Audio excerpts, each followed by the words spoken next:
हमारे कनेक्शनों का खाली एंड से जोड़े करा बस कुल टीविया रखी है लाइट खाली तो कनेक्शनों दे रही है इसमें रखे दुकानिया में ऐसे दे के स्टूलों पे रखी है। जफरुल कहाँ है? आवा पता नहीं।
जर्रात थे, क्या आपके वालिद भी पदर ऐसे जन्नत थे, क्या आपके वालिदवा है कोई मरहब सा बचाया बा, अरे है कोई दर दर खैबर सा, है कोई दर दर खैबर सा उखाड़ा बाबा।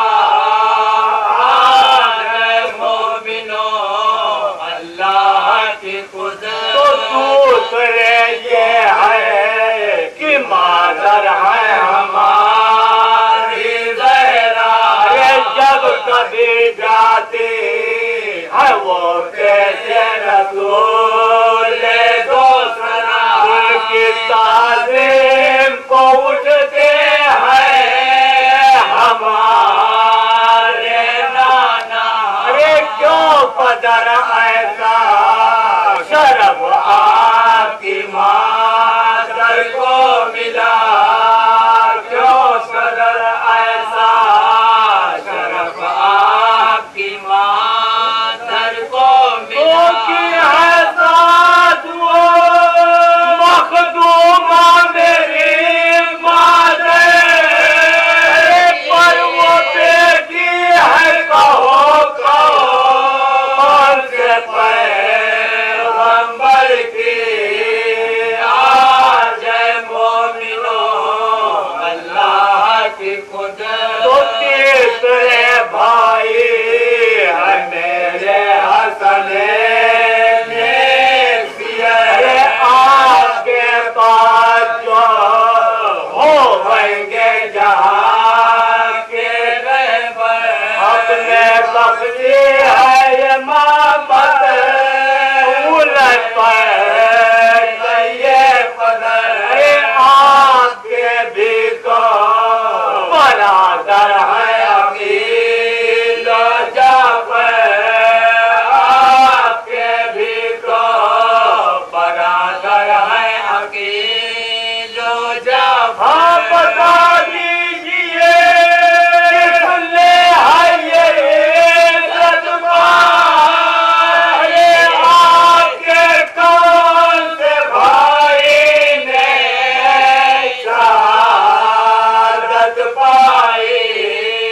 आज मोमिनो अल्लाह की कुदरत तो चौथे अहमद मेरे नाना है हबीब दावर, कासिमो नारो जिला सा महरोज महसन, जो है अल्लाह के भेजे हुए एक पैगंबर, बानिए शरए मोदी चरखे नबूवत के कमर, बानिए शरए मोदी चरखे नबूवत कलमा को है मेरे नाना का ज़माना बा, अरे क्या पैगंबर है हुए क्या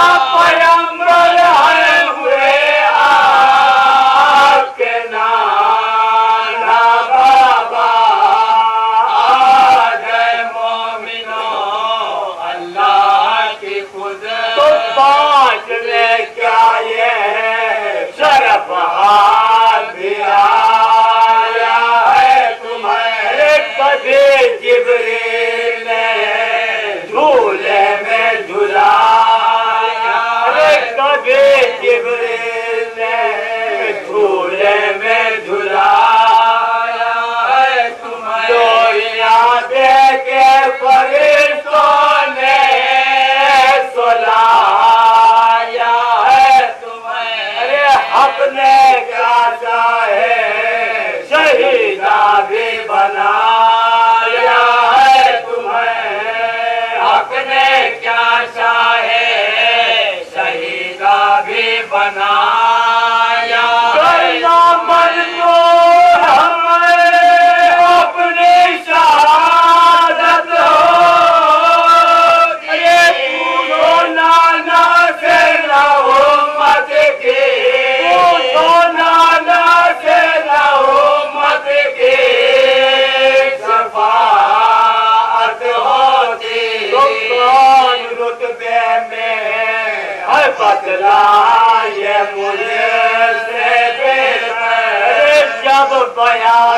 चुके बाबा से चाहे दिनों पसंद मरहबा करके लगे रोने जनाबे हैदर उसके सीने पर चढ़ा है सितम बदगाह है उसके सीने पर चढ़ा है सितम जब कदम सिमरे ले सीने पे धरा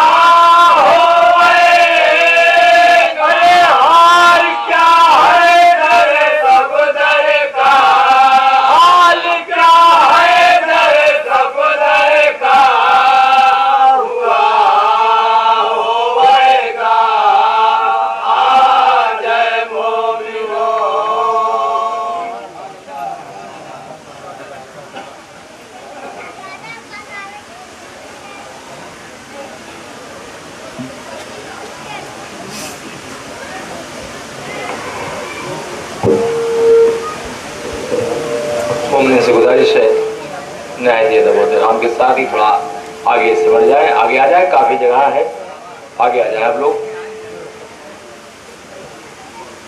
और जो लोग इधर उधर बैठे हुए हैं, दूर खड़े हुए हैं, उनसे मुअत्तबाना गुजारिश की जाती है कि वो तशरीफ लाएं, मौलाना मौसूफ का बसीरत अफरोज बयान समाअत फरमाएं। ईद है, ईद मिलो, ये तीसरी शाबान है। ईद है, ईद मिलो, ये तीसरी शाबान है। आमदे शब्बीर का घर घर में ये ऐलान है। ईद है, ईद मिलो, ये तीसरी शाबान है। आमदे शब्बीर का घर घर में ये ऐलान है। और ताजिया कांधे पे रखकर हिंदुओं ने ये कहा, ताजिया कांधे पे रखकर हिंदुओं ने ये कहा, ख्वाहिशे शब्बीर का एक नाम हिंदुस्तान है। ख्वाहिशे शब्बीर का एक नाम हिंदुस्तान है। हज़रात, मुझसे कहा गया कुछ शेर पढ़ दीजिए। बहरहाल मौलाना मौसूफ मौजूद हैं तो मैं ज़्यादा वक्त नहीं लेना चाहता, लेकिन कुछ शेर तो ज़रूर पेश कर देता हूँ। एक बार सलवात पढ़ें, नारे सलवात। हुजूर देखें, चले बादे खिज़ा फूलों की निकहत कम नहीं होती। चले बादे खिज़ा फूलों की निकहत कम नहीं होती। घटाने से कभी शह की फजीलत कम नहीं होती। घटाने से कभी शह की फजीलत कम नहीं होती। हमेशा तीसरी शाबान को महफिल सजाता हूँ। हमेशा तीसरी शाबान को महफिल सजाता हूँ। यकीनन साल भर तक घर की बरकत कम नहीं होती। यकीनन साल भर तक घर की बरकत कम नहीं होती। यकीनन साल भर तक घर की बरकत कम नहीं होती। कहा असगर ने, लब खोलूं तो फिर अंजाम क्या होगा। कहा असगर ने, लब खोलूं तो फिर अंजाम क्या होगा। अभी मैं मुस्कुराता हूँ, कयामत कम नहीं होती। अभी मैं मुस्कुराता हूँ, कयामत कम नहीं होती। और नबूवत इमामत पुश्त पे आ जाए तो मेराजे सजदा है। इमामत पुश्त पे आ जाए तो मेराजे सजदा है। नबूवत की मगर शाने इबादत कम नहीं होती। नबूवत की मगर शाने इबादत कम नहीं होती। अभी रुमाले ज़हरा हुर की मेहमानी को काफ़ी है। अभी रुमाले ज़हरा हुर की मेहमानी को काफ़ी है। मेरे मौला की गुर्बत में सखावत कम नहीं होती। आइए इन्हें अशार के साथ मैं गुजारिश करूं, नहायत ही अदब एहतराम के साथ ज़ाकिरे खुश मकाल फसीहुल बयान आशिक़े पंजतन असद यावर, आशिक़े पंजतन असद यावर, नादिशे फ़िक्र फ़न असद यावर, आशिक़े पंजतन असद यावर, नादिशे फ़िक्र फ़न असद यावर। इन्हें दो मिसरों के साथ मैं फिर नहायत ही अदब एहतराम के साथ मोमिनीन से गुजारिश करता हूँ कि बैठ जाएं अपनी जगहों पर। आप बसीरत अफरोज बयान समाअत फरमाएं। एक बार सलवात पढ़ें, नारे सलवात।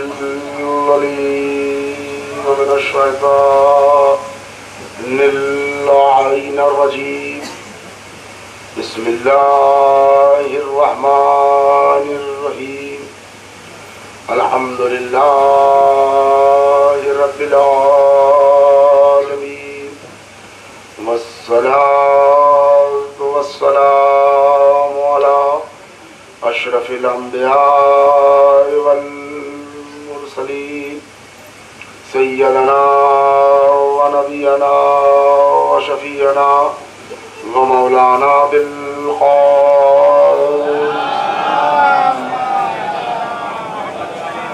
वालिहि तय्यबीन ताहिरीन अल मासूमीन अल मज़लूमीन वल्लअनतुल्लाहि अला दाइहिम व क़तलतिहिम व वासिबी हुकूक़िहिम अजमईन मिन यौमिना हाज़ा इला क़याम यौमिद्दीन अम्मा बाद फ़क़द क़ाल अल्लाहु तबारक व तआला फ़ी किताबिहिल मजीद वल फ़ुरक़ानिल हमीद व हुवा अस्दक़ुस सादिक़ीन व क़ौलुल हक़ बिस्मिल्लाहिर रहमानिर रहीम इन्ना हदैनाहुस सबील इम्मा शाकिरन व इम्मा कफूरा।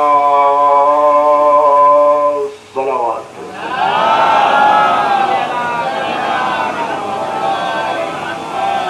बिरादरान ईमान इस्लामी, कबल इसके कि आए मुबारका का तर्जमा करके आगाज़ बयान करूँ, अपनी जानिब से और आप तमाम हजरात की जानिब से मुबारकबाद पेश करता हूँ अपने ज़माने के इमाम कायम आले मोहम्मद हज़रत वली अज्जल अला फरजहू की खिदमत में इमाम हुसैन अलैहिस्सलाम की विलादत की मुबारकबाद मौला कबूल फरमाए। ये तीसरी शाबान की शब विलादत इमाम हुसैन अलैहिस्सलाम से मंसूब ये तारीख, गोया ये तीसरी शाबान नहीं है बल्कि इस्लाम की एक जिंदगी है जिसे तीसरी शाबान कहते हैं। दीन मोहम्मदी को हयात नौ अता करने वाला हुसैन आज आलम अनवार से इस दुनिया में तशरीफ लाया। ये बज़्म मसर्रत, ये खुशी का माहौल और ये तहनीयती मजमा दूर दराज से इस इरादे से आया है कि हमें जश्न सरकार सैयदुल शुहदा हजरत इमाम हुसैन में शिरकत करनी है।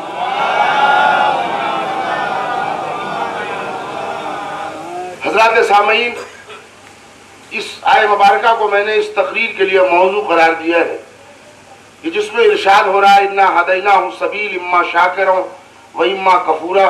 ये सूरत दैन की आयत है।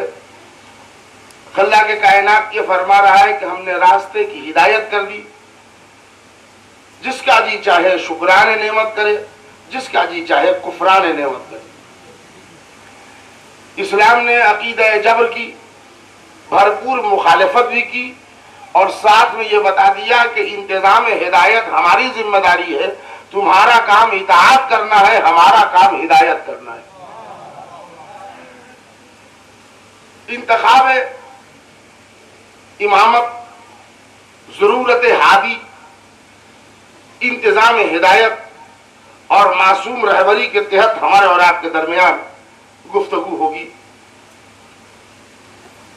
ये इस जमाने में गुफ्तगू हो रही है कि जहां आजाद मुल्क के लोग हमारे सामने बैठे हैं, कोई कैदोबंद नहीं है, कोई पहरे नहीं है, इसलिए ये दहशत गर्दों से घिरा हुआ शहर नहीं है बल्कि आजाद ख्याल के आजाद लोगों का आजाद मुल्क है। यहाँ पूरे तौर पर खुली छूट है कि आदमी अपने रुशादात, अपने ख्यालात, अपने तखय्युलात और अपने मजहब के उसूल और फंडामेंट्स सब बयान कर सके, हर तौर पर मजहबी रुकन अदा कर सके, हर तौर पर दीन इस्लाम पर अमल कर सके। न कोई पाबंदी है न कोई रुकावट है। बीच बीच में जो आप सुनते हैं लड़ाई झगड़े और ये फितने फसाद, वो इंसान की जिबिल्लत में है। जब दो भाई हाबिल और काबिल मिल के न रह पाए तो इतनी बड़ी खिलकत, डिफरेंस और ओपिनियन होना है। तो अब उसमें जो मजहबी रंग दिया जाता है, उसके लिए जुमला सुनिए, मैं आगाज बयान करूं। 99% झगड़े जाती होते हैं, उनको मजहब का कलर दिया जाता है ताकि आवाम की सिंपैथी मिले हमको। अपनी जाती शख्सियत को डेवलप करने के वास्ते या इंसान अपनी सूरत को समाज पर थोपने के लिए मजहब का उसमें कलर देता है ताकि हमारे नाम पर मजमा जमा नहीं होगा, मजहब की बात आएगी तो मजमा जमा हो जाएगा। और आज जितनी लड़ाइयां, जितने फितने, जितने फसादात मुसलमान और गैरों के दरमियान हैं, वो सिर्फ इस बुनियाद पर है कि उन्होंने रहबर को गलत माना है। मासूम रहबर अगर होता तो वहां इस्मत वाला इस्लाम होता।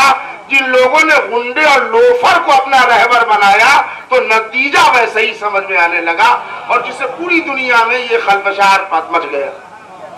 और उसके बाद वो लिखने लगे कि आज तो इस्लाम खतरे में है। मेरे भाई, उन लोगों से कह दीजिए इस्लाम खतरे में नहीं है, मुसलमान खतरे में है। इस्लाम को एक मर्तबा खतरा हुआ था, सन 61 में हुसैन ने उस खतरे को टाल दिया। अब सारे खतरे मुसलमान को है, इस्लाम का नहीं है। सलावत भेज दीजिए मोहम्मद और आले मोहम्मद।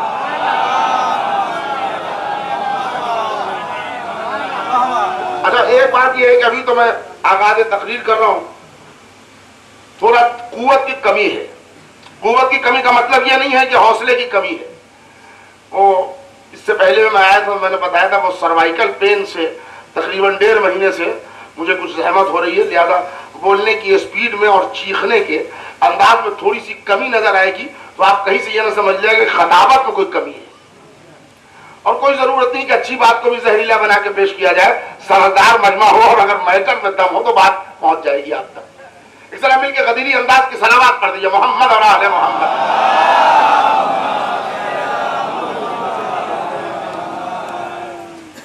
बहुत तवज्जो और निहायत ही पुरखुलूस इस्तदा कि इब्तदा से इंतहा तक आप हजरात इस बयान को अगर अपने साथ ले जाए तो मैं कोशिश करूंगा कि बतौर तबर्रुके इमाम हुसैन अपनी नई नस्ल के वास्ते एक पैगाम छोड़ता जाऊं। अल्लाह ये आवाज दे रहा है कि हमने रास्ते की हिदायत कर दी। जी चाहे तो शुक्राने नेमत करो, जी चाहे तो कुफराने नेमत करो। खुली छूट दे दी, न जुल्म, न तशद्दुद, न बर्बरियत, न रोक, न दबदबा, आजाद कर दिया। इस्लाम ने ये कह के रास्ते की हिदायत हमने की। तो गोया अल्लाह ये बताना चाह रहा है कि हिदायत करना हमारी जिम्मेदारी है, इताअत करना बंदे की जिम्मेदारी है। अब अगर बंदा इताअत के बजाय हिदायत के लाइन पर लग जाए तो जानते हैं क्या क्या खराबी पैदा होगी। दिन में सितारा नजर आएगा, सुबह की 4 रकअत होगी, बुध को जुमा पढ़ ली जाएगी। ये इसलिए कि उन्होंने यहां वाले को नहीं माना, इंतखाब रहबरी में बड़ी जल्दी की। अभी मुकम्मल तकरीर की तमहीद कह रहा हूं। उम्मत ने रसूलुल्लाह का पैगाम कैसे भुलाया, जरा तवज्जो दीजिएगा। हिदायत का इंतजाम अल्लाह की जिम्मेदारी है। अल्लाह ने हिदायत का एक बाब रोशन किया। इसकी तमहीद सुनिए मेरे भाई, जहां जहां आवाज पहुंच रही है बड़ी सहूलत से और बहुत ही इत्मीनान से आपके हवाले पहुंचाऊंगा। इंसानियत जिसकी खिलकत का स्टाइल यह है कि वो जाहिल पैदा हुआ है, मर्द हो या औरत। और हम समझते हैं कि जलालपुर और जाफराबाद में और इस एतराफ में भी कोई पढ़ता हुआ बच्चा पैदा नहीं हुआ। अगर आपके यहां हुआ हो तो बता दीजिए, हमारे लिए इजाफा हो जाएगा, हम दूसरी जगह दलील बना के पढ़ेंगे। इसलिए जो बोलता हुआ बच्चा पैदा नहीं होता, जो पैदा होते ही बच्चा बोलता ही नहीं। हाँ, मासूम होता है तो बोलता है, बच्चा होता है तो नहीं बोलता। जिबिल्लत इंसानी, खिलकत इंसानी ये है कि वो जाहिल पैदा होगा। यहां आके सही गलत राइट रॉन्ग सीखेगा। कोई सिखाने वाला हो, कौन सीखेगा?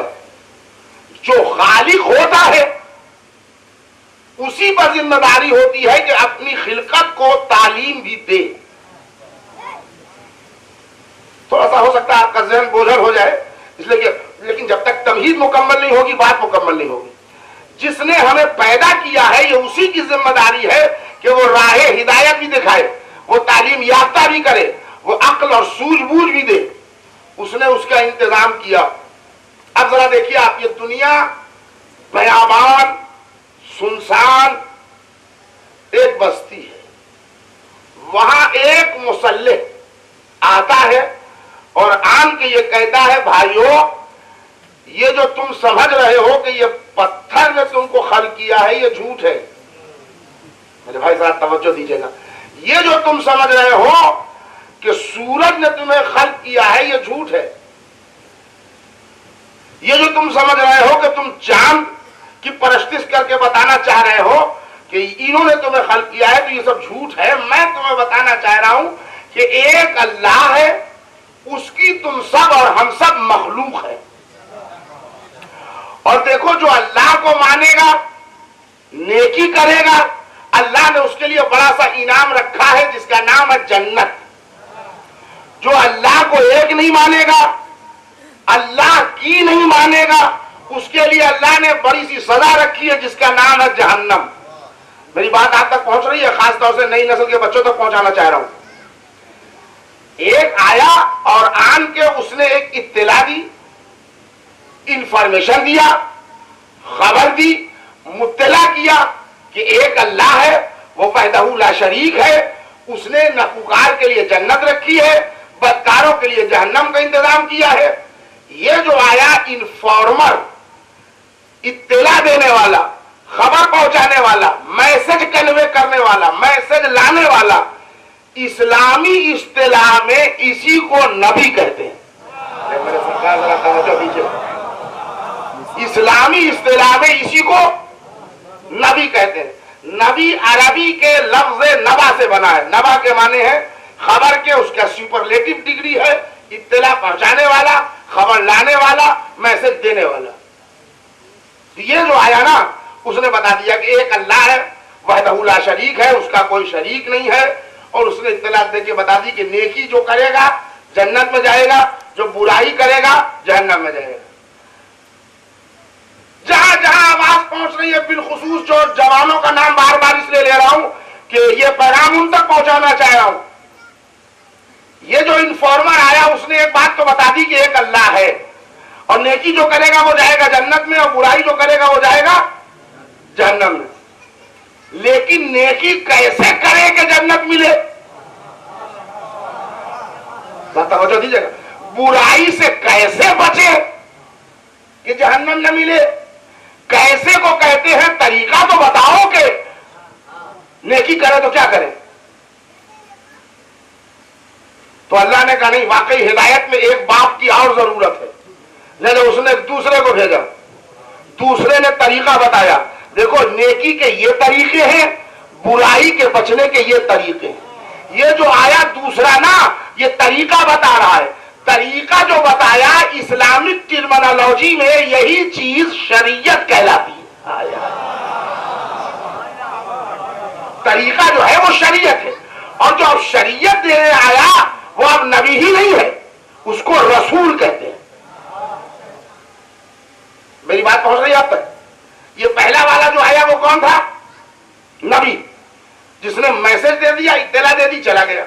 ये दूसरा वाला जो आया उसने तरीका बताया, समझाया, बुराई से यूं बचा जाता है, नेकी यूं की जाती है, तरीका ये नेकी ये है, सलीका ये नेकी ये है, बुराई से बचने के अंदाज ये है, अतवार ये है।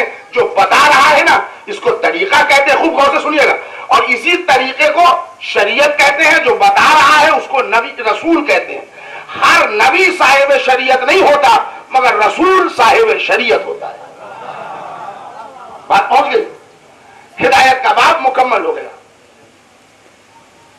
देखिए इन्होंने बेशक कह दिया और आप लोग चुप रहे। हिदायत का बाब मुकम्मल हो गया। देखिए, हमारे जहां तक हाफजे में है कि इस प्रोग्राम का हमारे ये 20वां साल है।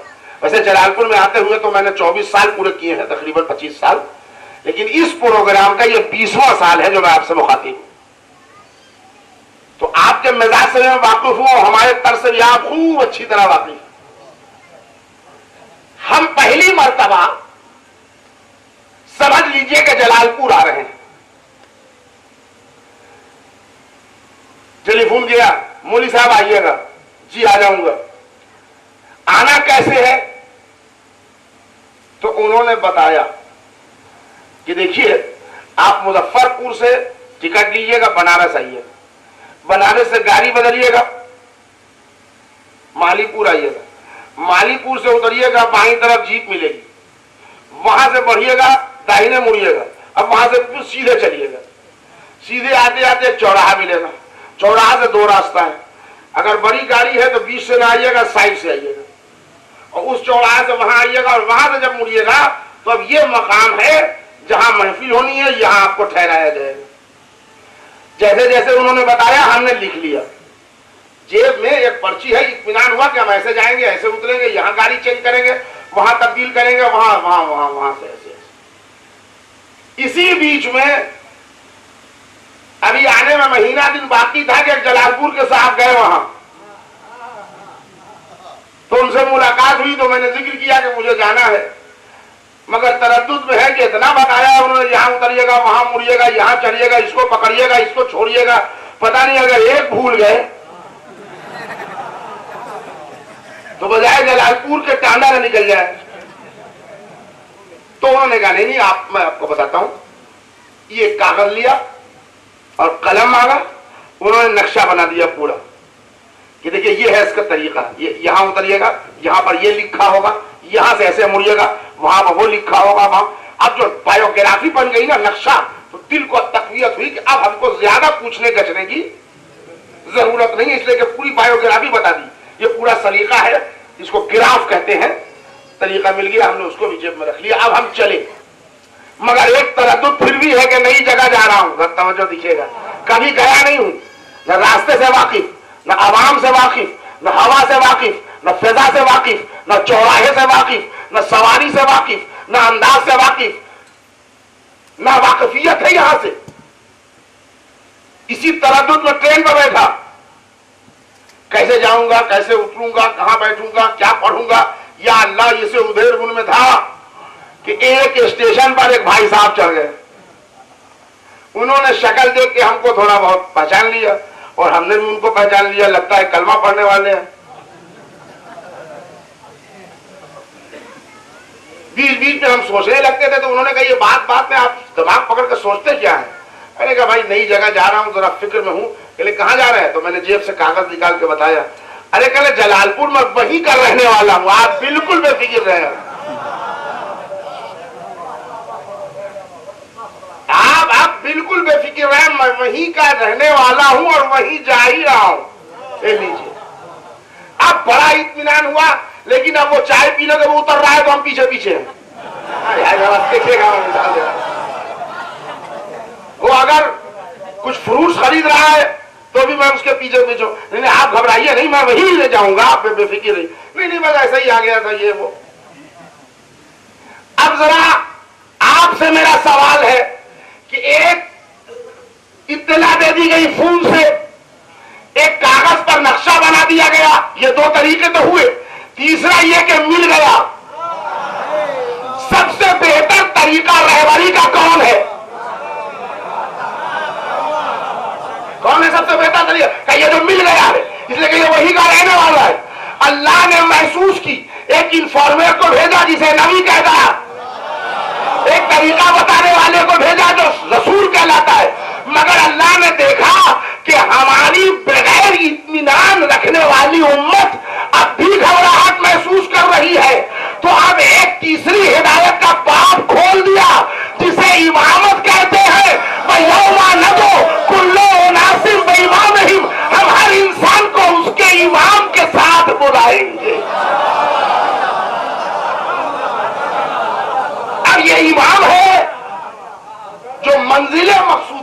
पहुंचाएगा। सूरह बनी इसराइल की आयत पढ़ी मैंने, ये इमाम है, ये यहां से वहां तक पहुंचाएगा।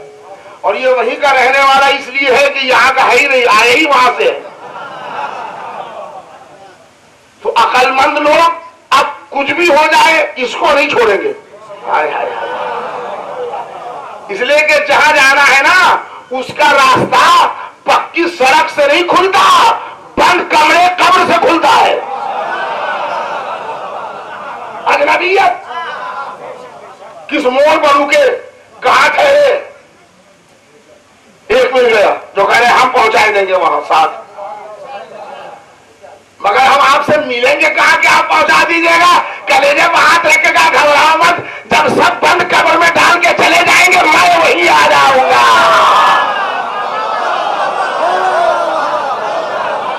आज तक लोग फलसफा न समझे, अली कैसे आ जाएंगे। अरे आप इत्मीनान रखिए, आप कैसे कह रहे हैं तो आप में आएंगे ही नहीं।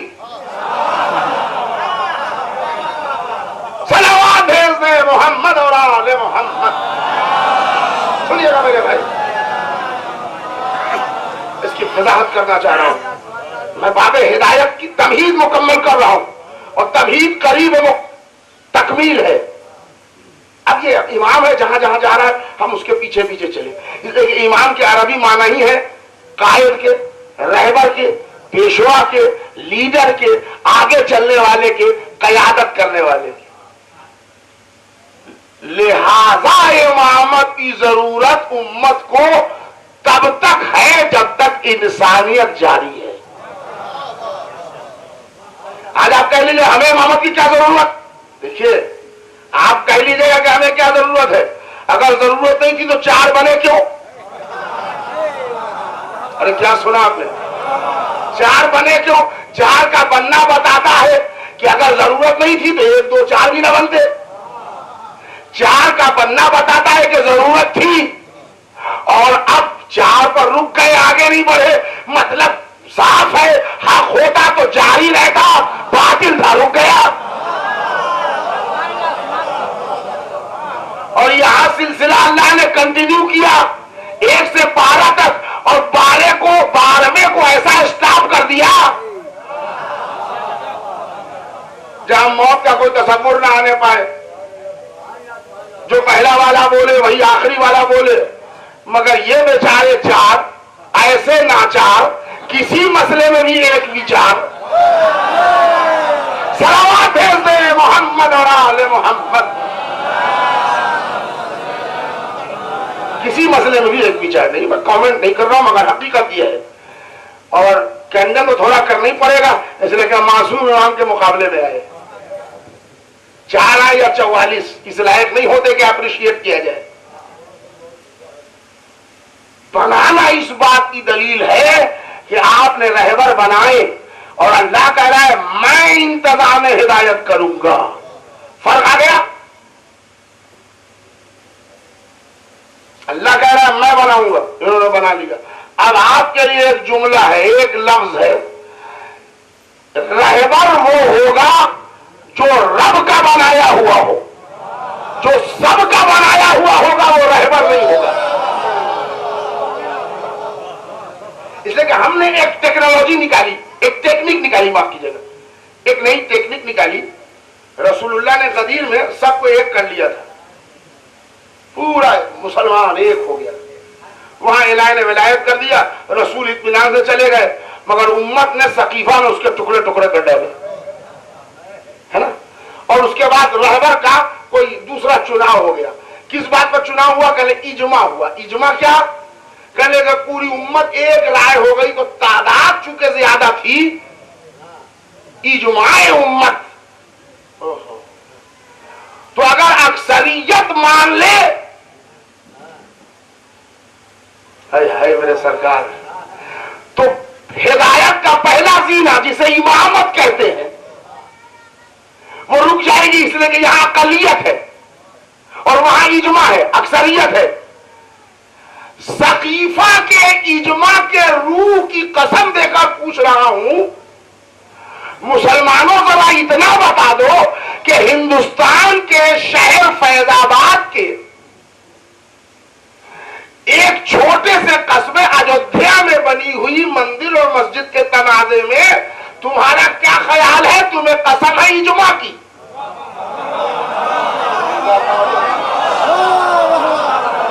तुम्हें वास्ता है सकीफाई इजमा का? बाबरी मस्जिद को मंदिर माना जाए या मस्जिद? सकीफा के बनाए उसूल में तो बड़ी तादाद कह रही है कि मंदिर है, छोटी तादाद ये कह रही है कि मस्जिद है। तो जरा इजमा की कसम खा के बताओ कि इसे मंदिर माना जाए। सलाम भेज दे मोहम्मद और आले मोहम्मद। मेरे दोस्तों, अंधेरे में तीर नहीं चलाया जाता। जब अंधेरे में तीर चलते हैं ना तो कभी कभी अपने ही आदमी को लग जाते हैं। सलावत और पढ़ दे मोहम्मद और आले मोहम्मद।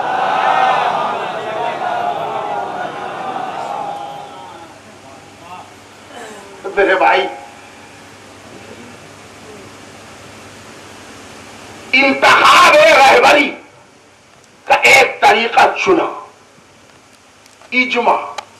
चलिए थोड़ी देर के लिए हम न्यूट्रल होकर, भाई जरा तवज्जो दीजिएगा, थोड़ी देर के लिए हम न्यूट्रल होकर समझ गए कि एक तरीका है जो मुसलमानों ने चुना कि इजमा हो जाए, सबकी राय हो जाए, तो उसको रहबर मान लिया जाए।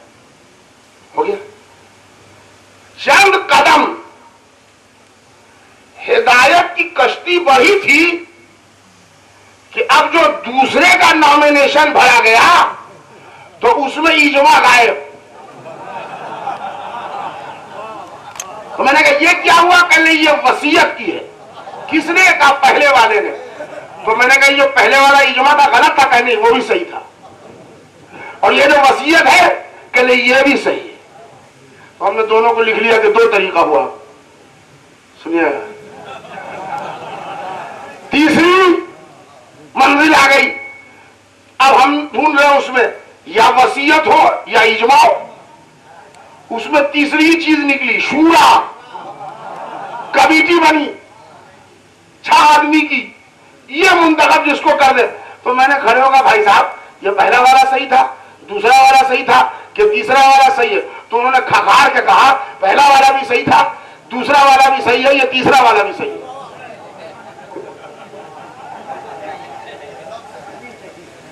मैंने कहा ये जो आप करना वो सब सही कर नहीं सही है। अच्छा चलिए, हमने तो माना नहीं, मगर ये कि समझ गए कि एक तरीका और निकला, शूरा। मसला चौथे में आगे और फंस गया। जिस चौथे को ये बनाना चाह रहे थे वो बनने पर तैयार नहीं था।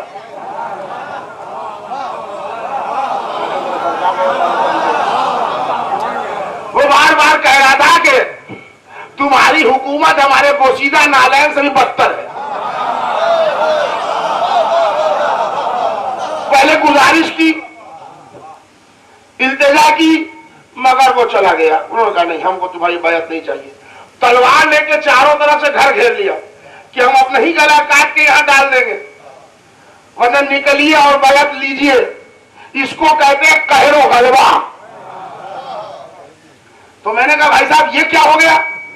इसमें तो न इजमा है, न वसीयत है, न शूरा है। ये नया तरीका कर लेगा, ये भी एक तरीका है। सुनेगा मेरे भाई, ये भी एक तरीका है। हमने ऐसे चुन लिया, ये चौथा सिलेक्शन हो गया। हिदायत का बाब मुकम्मल हो गया। इजमा, वसीयत, शूरा, कहरो गलबा। 5वां बाब और खुल गया। एक भाई साहब शाम में बैठे थे, उतरने पर तैयार ही नहीं हुए। उनसे बार बार कहा गया कि वहां हुकूमत चेंज हो गई है, गवर्नर बदला जा रहा है। कह लेगा माइट इज राइट, जिसकी लाठी उसकी भैंस। तो हमने कहा इनके बारे में क्या ख्याल है? कहले रजी अल्लाह। मैंने कहा अस्तगफिरुल्लाह। ये क्या हो गया? कहले ये 5वां नया तरीका निकल गया। आप जरा देख रहे हैं, ये इस्लाम है या हिदायत का खिलवाड़ है? पांचवा जब तरीका निकल गया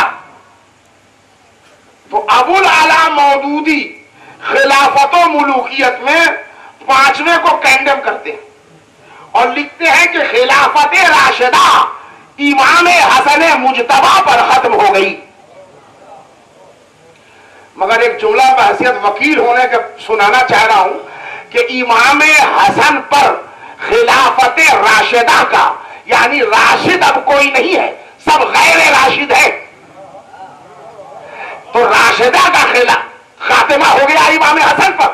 मुअर्रिख से इतनी इल्तिजा कर रहा हूं कि ये लिख दे कि हसन जिंदा रहे या शहादत के बाद बदला गया गैर राशिद को। कहने हसन जिंदा रहे तो अब उस उम्मत पर हमको क्या भरोसा करने को कहते हो जो राशिद को छोड़ के गैर राशिद की बात कर ले।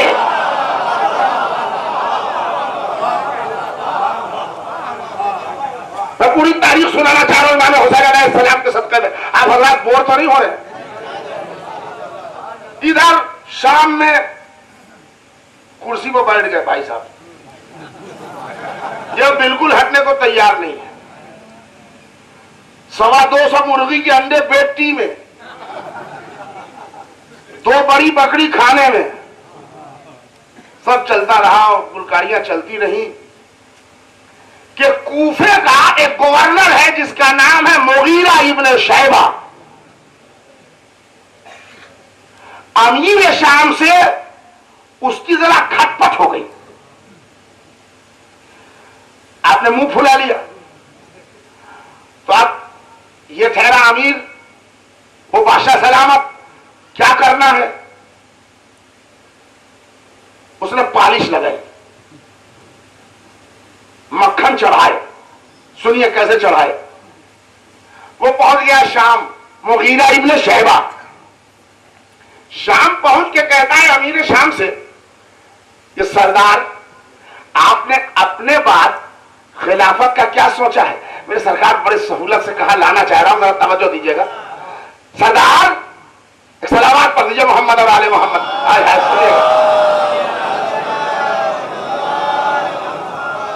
सरदार अपने बाद खिलाफत का क्या सोचा है? कहने लगा आप क्या सोचा है? जो उम्मत सोचेगी वो। कहले उम्मत तो बाद में सोचेगी, आप जरा सोच लीजिए ना। कहले हम क्या सोचे, हमारे घर में कोई ऐसा कैंडिडेट है ही नहीं। तो वो खिसक के और आ गए। तारीख है तो हुजूर आप यजीद को क्यों नहीं बना देते? उन्होंने कहा है, अब देखिए दिल की बात मुंह पर आ गई। कहले यजीद को तुम कह तो रहे हो मगर उम्मत उसको कबूल नहीं करेगी, इसलिए कि बदकारी और शराबखोरी उसकी आम हो चुकी है। उसने कहा हुजूर अभी बचपना है, शराब पी लेता है, अभी तो खेलने कूदने के दिन है, आप फिक्र न करें, आप सिर्फ हाँ कहें। बाकी देखिए बसरा में उबैदुल्लाह इब्न ज़ियाद है, मक्का में अब्दुल्लाह इब्न ज़ुबैर है, मिस्र में उमैयास है, कूफा में हम हैं, यहां आप हैं। कोई टेक्निक लगा लेंगे। तो उसने कहा चलो जो तुम कह रहे हो, देखिए दिल की तमन्ना परवान चढ़ी, कह रहे हो तो ट्राई लेते हैं।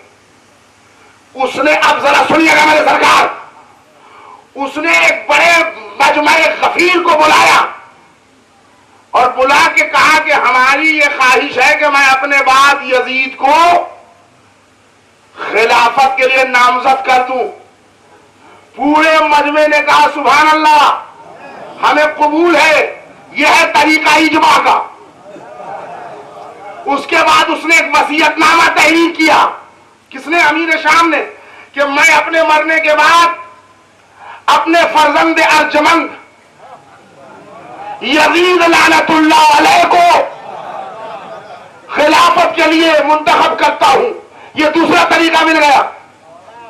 वसीयत मुगीरा इब्न शैबा ने 6 आदमी 5 आदमी को मिलके हर सूबे में बैत शुरू करा दी। इधर इब्न ज़ियाद, उधर हमारे आस, इधर खुद। अब ये होगा शूरा। और उसके बाद ऐलान किया कि जो बैत करे उसको खैर, जो बैत न करे उसकी गर्दन मार दो। यह कैरो गलबा। खिलाफत के जितने तरीके बातिल दुनिया ने मुंतखब किए थे, पूरा जब एक जगह हुआ तो यजीद बना। सुनिए मेरे भाई, हुसैन किसे कहते हैं? यह मजलिस का दर, हुसैन किसे कहते हैं? जब बातिल खिलाफत की पूरी जड़ें एक हो गई, मैं बदवा मदीने से सर उठा के फातिमा का लाल बड़ा हो गया। हाय मेरे सरकार, मैं क्या जुमला आपकी खिदमत में अदा करूं।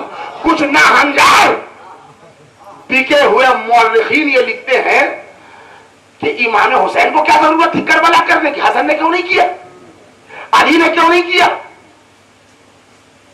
अली को तो दी जा रही थी खिलाफत, उसके बाद नहीं ले रहे थे, तो क्या जरूरत थी हुसैन को? अरे अली, हसन और हुसैन का मामला अलग नहीं है, ये सब के सब एक है।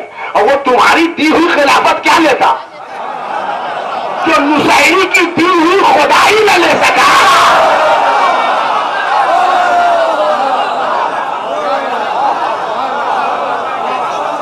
देखिए बरमान, मुझे यहाँ पर 4 मिसरे याद आ गया, उसके बाद आगे बढ़ूंगा। कैफ किरवानी कहता है, खुदा चाहे जिसे मुख्तार कर दे, रिजा दे, हैदरे करार कर दे, खिलाफत के लिए वो क्या लड़ेगा? खुदा बनने से जो इनकार कर दे। सलाम भेज दे मोहम्मद और आले मोहम्मद। अपने भाइयों के लिए एक नहीं, पूरे तौर की तारीख समझाना चाह रहा हूं। हुसैन को क्या जरूरत थी करबला करने की? माज़ल्ला माज़ल्ला, इमाम हसन ने देखिए कितनी बड़ी डिप्लोमेसी ली, सुलह कर लिया। पहले तो जुमले बदल, हसन ने नहीं सुलह की, हसन से सुलह की गई।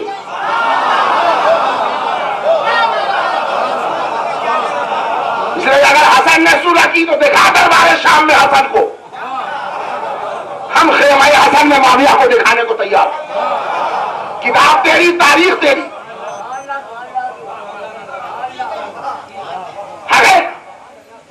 तो सुलह कर लिया।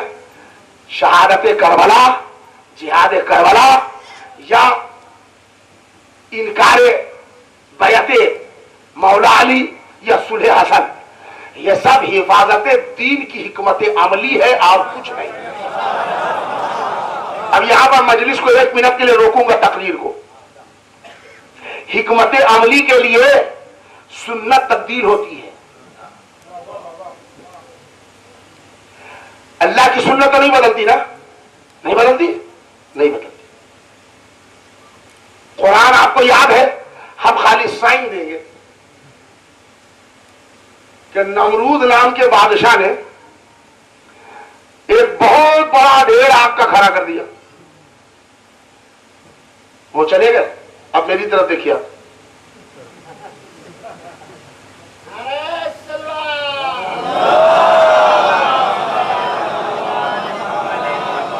अगर ऐसे ही आपको हमारी सूरत पसंद नहीं तो दिन में कहिए कल सुरमा लगा के आऊं। सलावत भेज दे मोहम्मद और आले मोहम्मद। देखिए जौली मूड में जश्न इमाम हुसैन में आए हैं, सीरियस बन के मत बैठिए, लहजा मुस्कुराता हुआ हो, अंदाज में खुशी झलक रही हो, इसलिए कि यह महीना शाबान का है और हुसैन का ख्याल अल्लाह ने रखा है कि जिस शाबान में भेजा है उसमें किसी मासूम की शहादत नहीं रखी है। अल्लाह चाहता ही नहीं कि जश्न हुसैन में कोई गम भी हो। और जिस महीने में हुसैन दुनिया से गए हैं, मुहर्रम में अल्लाह ने किसी मासूम की विलादत नहीं रखी। अल्लाह चाहता ही नहीं कि जिसमें शहादत हुसैन हो उसमें खुशी भी मनाया जाए। तो जरा जौली मूड में ऐसा ना हो कि एकदम बिल्कुल सीरियस बैठे कि अगर मुस्कुरा देंगे तो कश्मीर का मसला हल हो जाएगा। नहजुल बलागा मौला कायनात फरमाते हैं मुस्कुराता हुआ चेहरा आता है परवरदिगार है। रसूल इस्लाम फरमाते हैं सलाम का जवाब देना अखलाक है, मुस्कुरा के जवाब देना हुस्न अखलाक है। सलाम मोहम्मद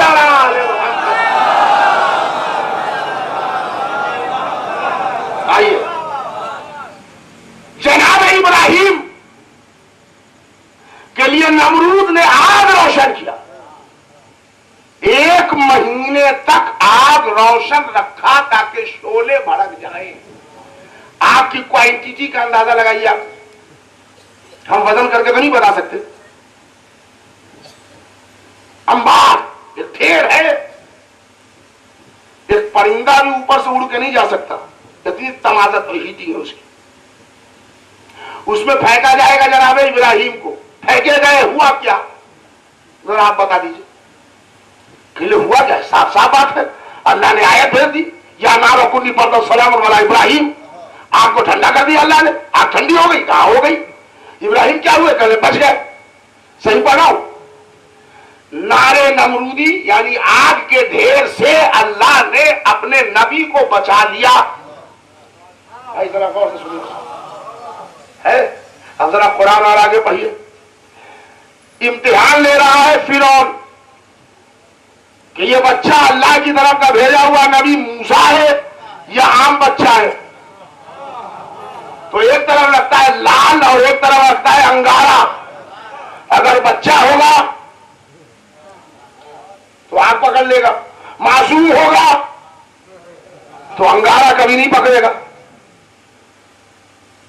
अगर बच्चा होता तो वाकई नहीं पकड़ता, उधर जिब्रील गाइड कर रहे थे।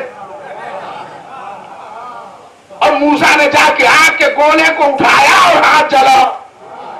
जले हुए हाथ को अल्लाह ने यदे पैदा बनाया। अब मेरा सवाल आपसे है मेरे अल्लाह, एक नबी को बचाता है, एक नबी को जलाता है। अरे हाय, ये मेरे अल्लाह तेरा क्या इंसाफ है? अल्लाह आवाज देगा, यही इंसाफ है। हिफाजत नबूवत की हिकमत अमली वहां आग में बचाना था, यहां आग से जलाना था।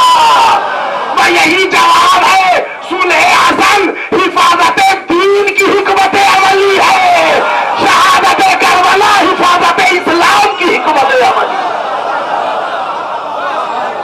सलाम है मोहम्मद और आले मोहम्मद।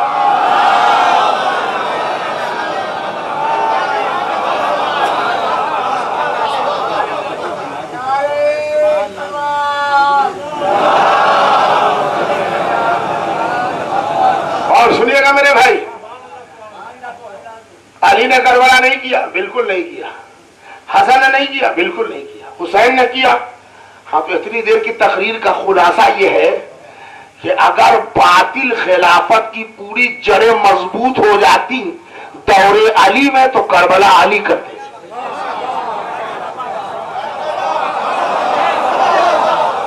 दौरे हसन में तो करबला हसन करते।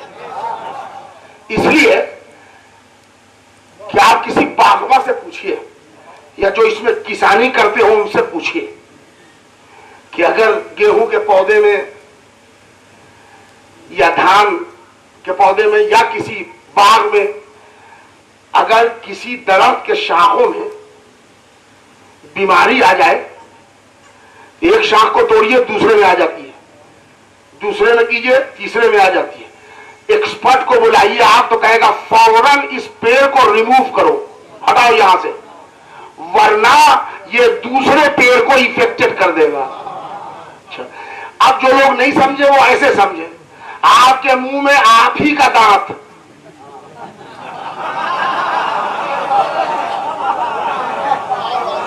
बदहतियाती की वजह से, बुढ़ापे की वजह से, शुगर की वजह से, जिस वजह से भी हो, यहां हुआ दर्द तो यूं रखा कर लेगा आज खिचड़ी पकेगी। ये खिचड़ी क्यों पकेगी? कह लेगा हमसे न खाया जाएगा, दांत दुख रहा है। वो कहे डेंटिस्ट के बाद उसने कहा फौरन उखाड़ा जाएगा। मैंने कहा भाई इलाज करो का, इसका इलाज यही है कि उखाड़ कर फेंको, वरना ये दूसरे तीसरे चौथे को इफेक्टेड कर देगा। सही पढ़ रहा हूं मेरे भाई? एक डेंटिस्ट के यहां एक साहब गए दांत उखड़वाने, कहने लगे भाई साहब आप दांत उखाड़ने का कितना लेते हैं? कह 100 रुपए का एक दांत। तो उन्होंने कहा हमारे 2 दांत में तकलीफ है, कहने 200 लगेगा। ठीक है, ये दवा खाइए, कल आ जाइएगा, दर्द कम होगा तो हम उखाड़े देंगे। वो आ गए, उन्होंने 2 दांत उखड़वाए, पैसा लेके गए बिल देने, तो डॉक्टर कह रहा 500। इन्होंने आस्तीना चढ़ा ली। कल मैं पूछ के गया था तो आपने कहा था 2 दांत 200, और ये देखिए 2 ही उखाड़े, ये 5 क्यों? कह लेके 2 दांत तो तेरे उखाड़ने का, तेरे चीखने की वजह से 3 मरीज भाग गए।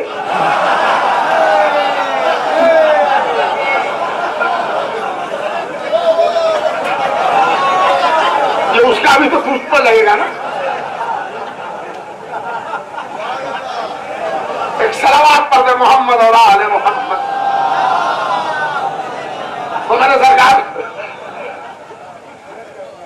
एक दांत को रखा नहीं जाता, इसलिए कि ये दूसरे को इफेक्ट कर देता है, और जो सही बागवा है वो फौरन पेड़ को उखाड़ के फेंक देगा वहां से, वरना बाघ का दूसरा पेड़ उससे मुतासिर होने लगता है।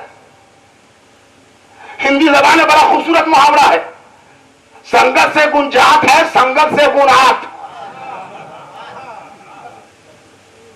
संगत बहुत खराब चीज है।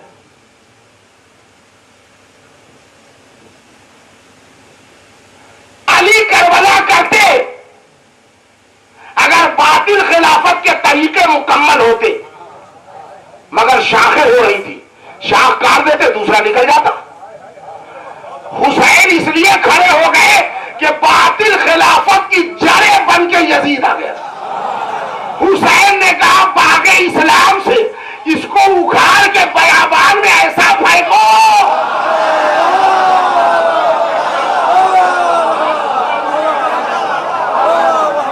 कि बनी उमैया पूरी ताकत लगा के भी इस जड़ को दोबारा न रोक पाए। इसी का नाम है करबला, और इसी को कहते हैं एक दाम इमाम हुसैन। जो लोग बेचारे कम समझदार लोग, गदीर की चोट खाए हुए लोग, कहते हैं कि साहब इमाम हुसैन तो जाहिरी तौर पर हार गए। हम जाहिरी वाली बातें नहीं करते, और बातनी तौर पर जीत गए। तुम समझते हो जाहिर क्या है, तुम समझते हो बातिन क्या है। हुसैन जाहिरी तौर पर भी जीते, बातनी तौर पर भी जीते। जाहिरी तौर पर यह कि मारेका बैत का था, अगर बैत ले लिया तो यजीद जीता, और बैत न ले सका तो हुसैन जीते। एक बात। और फिर जो हुर को बुलाया था हुसैन ने, इसीलिए तो बुलाया था कि दीन और इस्लाम न समझने वाला आदमी भी हुर को समझ के बता ले कि मैं जीता।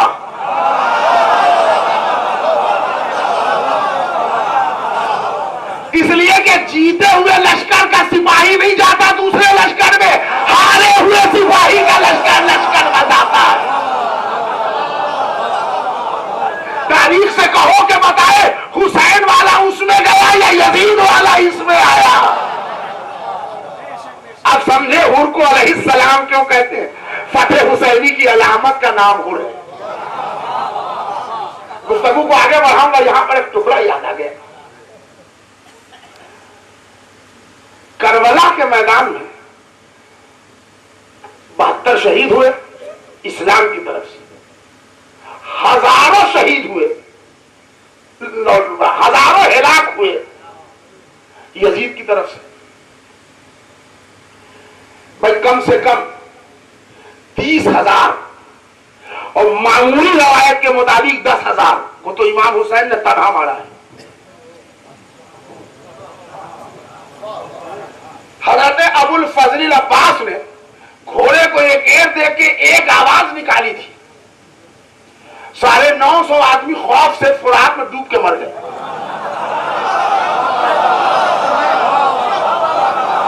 एक हमले में 165 आदमी को अली अकबर ने मारा, एक हमले में 80 आदमी का खात्मा अली अकबर ने किया। 12 किलोमीटर तक लड़ते हुए औनो मोहम्मद चले गए।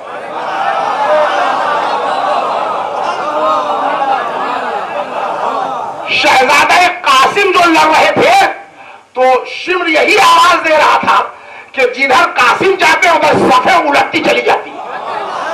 तो हम तादाद कहां तक आपको बनाए, आपको अंदाजा लग गया।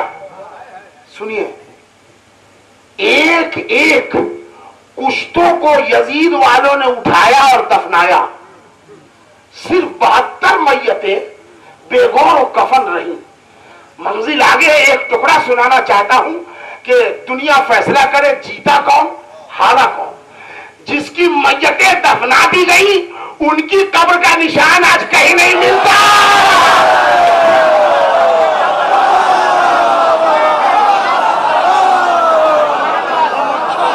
और जो बेगौरों कफन थे, सलावत भेज दे मोहम्मद और आले मोहम्मद।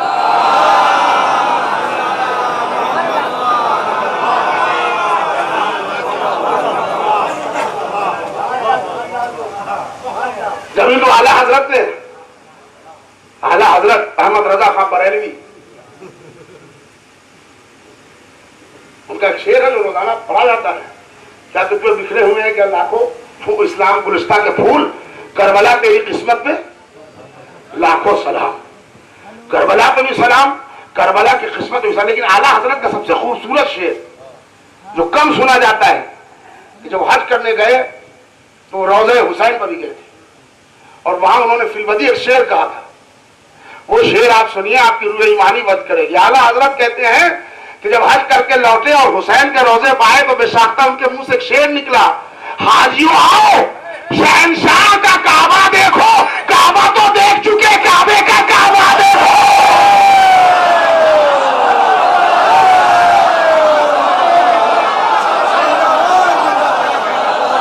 हाजियों आओ, हाजियों आओ शहंशाह का रौजा देखो। काबा तो देख चुके, काबे का काबा। सलावत पढ़े मोहम्मद और आले मोहम्मद। खुदावंद आलम आपको जज़ाए खैर दे।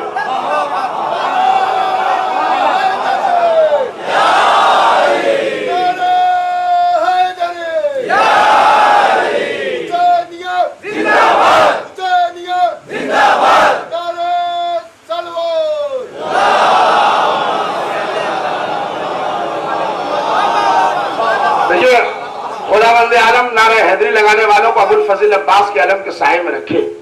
फिर एक शिकायत आपसे मुझे हो गई। इससे पहले वाली मजलिस में मैंने बताया था कि नारे जब बुलंद हो तो उसमें शर्माया ना कीजिए जवाब देने। मैं आपसे मुतालबा नहीं करता कि आप खाली नारा लगाइए, लेकिन नारे जब लगे तो ये हैदर कर्रार का नाम। इससे दो फायदा होगा, आपके ईमान में इजाफा भी होगा, शैतान दूर भागेगा भी। ये शर्माया ना कीजिए कि हम कैसे जवाब दें। इसलिए कि ये नारा हैदरी बड़े टारगेट पर है। इसलिए कि वहाबियत ने जो लिबास बदले हैं वो वहाबी यहां आते आते गुलाबी बन गया।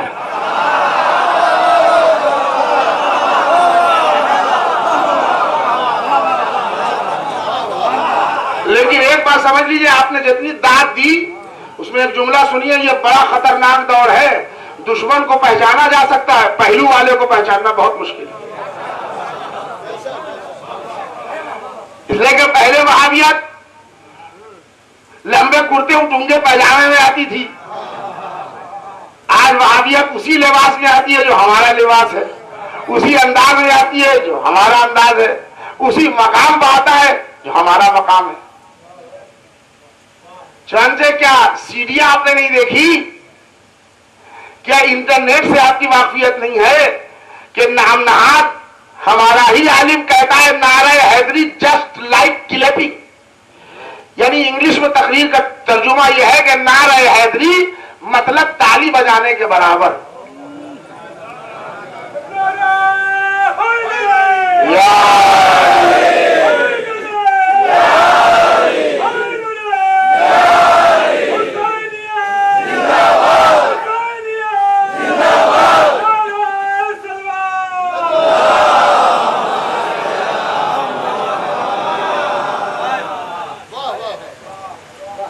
नारे हैदरी जस्ट लाइक क्लैपिंग। सीडी देखिए आप, यूट्यूब पर जाइए आपको मिल जाएगा। और चूंकि मैं ना डरता हरता नहीं हूं इसलिए नाम भी बता दूं, मौलाना का नाम है जकी बाकरी। यूट्यूब पर जाइए, उसका नाम क्लिक कीजिए, आ जाएगा। औरतों से कह रहा है, मेरी माएं और बहनें सुने, अब जो मन्नत माने तो अलम उठाने की मन्नत न माने, अलम बहुत हो चुके, अब इल्म की जरूरत है। अबे जाहिल, तो तुझे किसने कहा मिंबर पर आने को?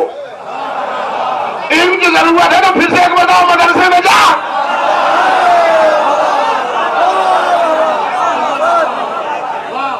अलम की कोई जरूरत नहीं है। ऐसे गुलाबी वहाबी को मैं ओरिजिनल वहाबी से बदतर मानता हूं। गलत कहूं, आप जाफराबाद के मिंबर से खींच के जलालपुर चौराहे को फांसी दे दीजिए, तैयार हूं। ऐसे नाम नेहाद गुलाबी वहाबी से को बदतर समझता हूं ओरिजिनल वहाबी से। इसलिए बदतर समझता हूं कि ये अपना हो के अलम की तौहीन कह रहा है, और ये बेचारे भोले भाले वहाबी, इसराइल की दौलत पर बोलने वाले वहाबी, ये अलम के खिलाफ भी बोले तो अलम की ताकत को नहीं छुपाया। और क्या कह रहा हूं, अलम के खिलाफ भी बोले तो अलम की ताकत को नहीं छुपाया। क्या बोले? अलम न देखो निकाह टूट जाएगा। तो अब एक पहलू तो मिला ना कि अब ये ना कोई कहे कि मन्नत न मांगो, क्या मिलेगा? अलम इतना ताकतवर है जो गैरों के निकाह तोड़ सकता है, तो अपने की मुराद भी तो सुन लेगा।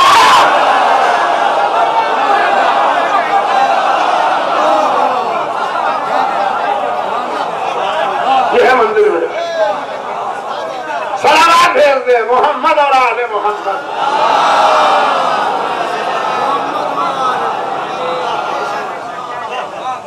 ये दौर बड़ा खतरनाक है, और बुजुर्गों से मेरी इल्तिजा और नौजवानों से मेरी वसीयत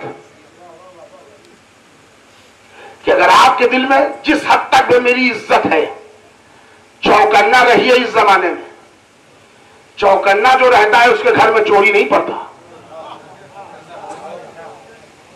जो गाफिल रहेगा खतरा उधर होगा।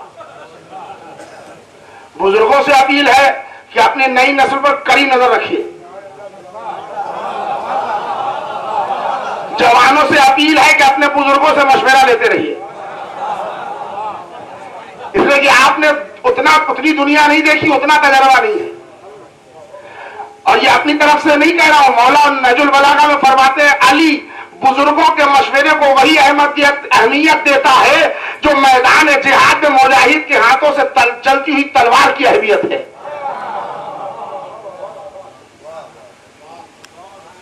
ये जरूरी है इस बात की जो मैं आपकी खिदमत में अर्ज कर रहा हूं।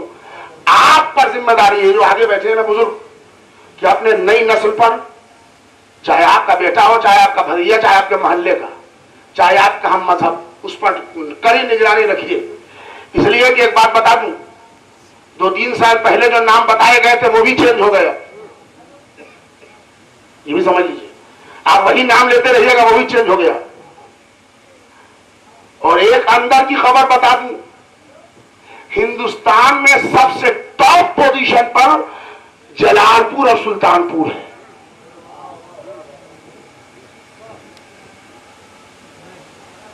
सबसे टॉप पोजीशन पर है ये कि यहां किसी सूरत तबाही मचाई जाए। हिंदुस्तान में बहुत सारे जिले हैं, लेकिन जलालपुर और सुल्तानपुर ये टॉप पर है। मैंने आपको बता दिया। हर चीज की लिखी हुई तहरीर मैं आपको नहीं दे सकता। इत्तफाक हो तो मानिए, नहीं इत्तफाक हो खुदा। इसलिए कि टारगेट वही बनाया जाता है जहां कसरत होती है। इस्लाह आजादारी के नाम पर, इत्तेहाद बैनुल मुस्लिमीन के नाम पर हमारे और आपके सातवें इमाम, इमाम मूसी काज़ी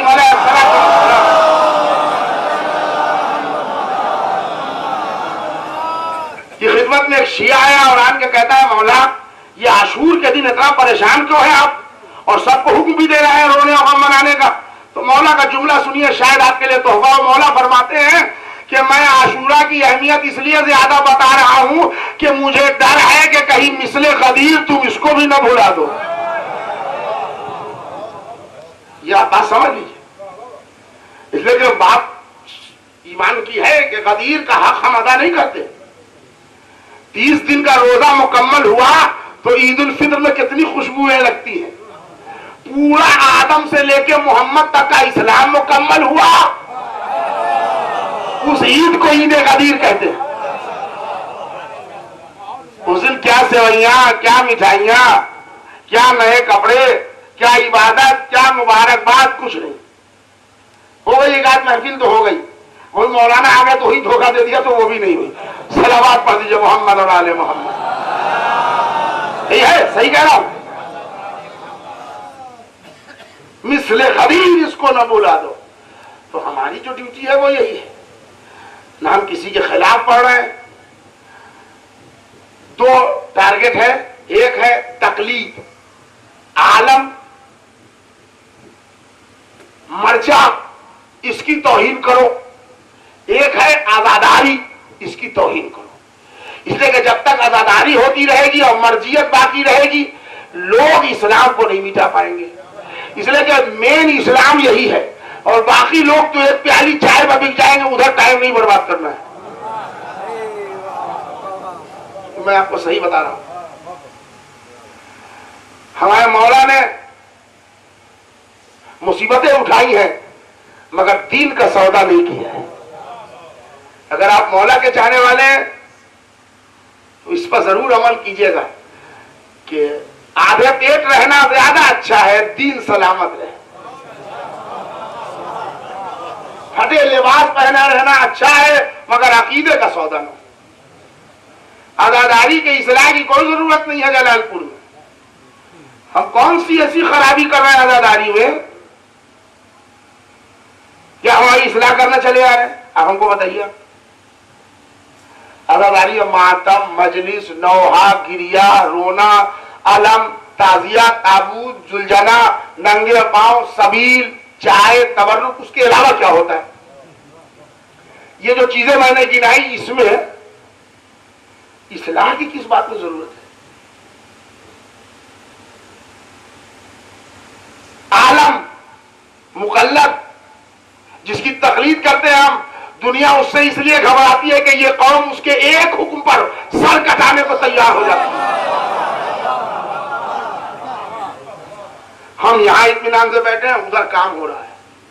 लेकिन एक बात सुन लीजिए, आप चाहे बचाइए चाहे न बचाइए, जुमला सुनिए, बड़ी जसारत से कह रहा हूं। हम चाहे हिफाजत करें या हिफाजत न करें, हम अपनी नस्ल को चाहे तालीम आजादारी दें चाहे तालीम आजादारी न दें, जब तक हमारे घर में हुसैन की आजादार औरत जिंदा है,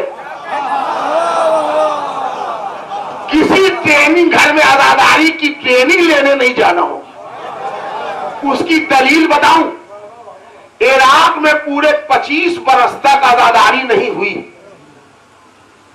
लेकिन 25 बरस के बाद जब सद्दाम वासिले जहन्नम हुआ और आजादार सड़क पर निकले तो बिल्कुल उसी अंदाज में मातम करते रहे जिस अंदाज में बचपने से किया जाता है। इसका मतलब यह है कि बंद कमरे में माए आजादारी पिलाती रही अपने दूध के साथ।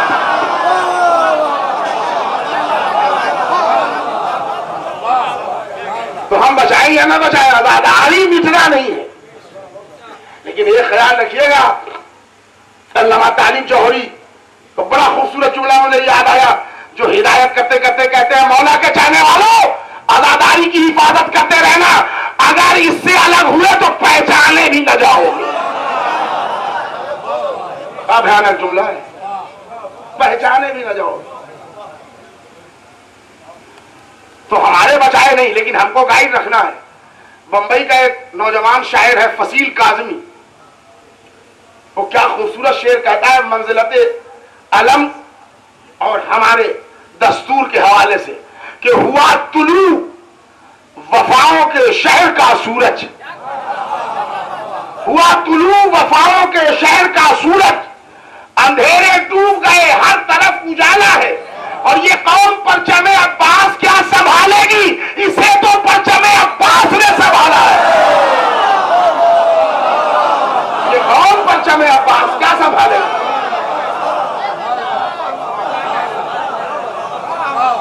बड़े खूबसूरत शेर कहता है।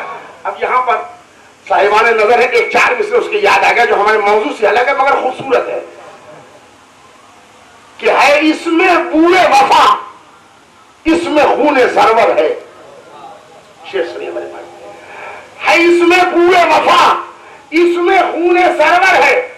कहां नमाजे अकीदत अदा करूं मौला, इधर फुरात का पानी, इधर है खाके शिफा, वजू करूं के तयम्मुम में क्या करूं मौला।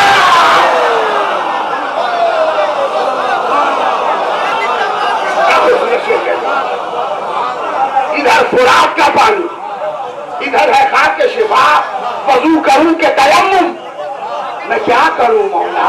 सलावत भेज दीजिए मोहम्मद और आले मोहम्मद। मंजिल सुनिएगा मेरे सरकार।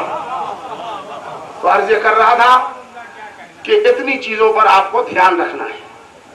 अलम की जरूरत नहीं है, इल्म की जरूरत। उनसे कहिए कि जाके पढ़े। जो अब्बास का अलम उठाते हैं उनको खूब तमीज मालूम है। समझाया जा रहा है, आपके समझाने की जरूरत नहीं है, आप जहां है वहीं रहिए। अब आप कहिएगा कि मौलाना हमारी तो बात समझ में नहीं आ रही। जब आप कह रहे अपने ही में के लोग ये बीमारी पैदा कर रहे हैं तो क्या करें? मजलिस बंद कर दे, महफिल बंद कर दे ना। आप बाजार गए, सोने के जेवर लेने के लिए पीतल खरीद के आ गए तो पूरे हिंदुस्तान की ज्वेलरी की दुकान में आग नहीं लगा दी जाएगी।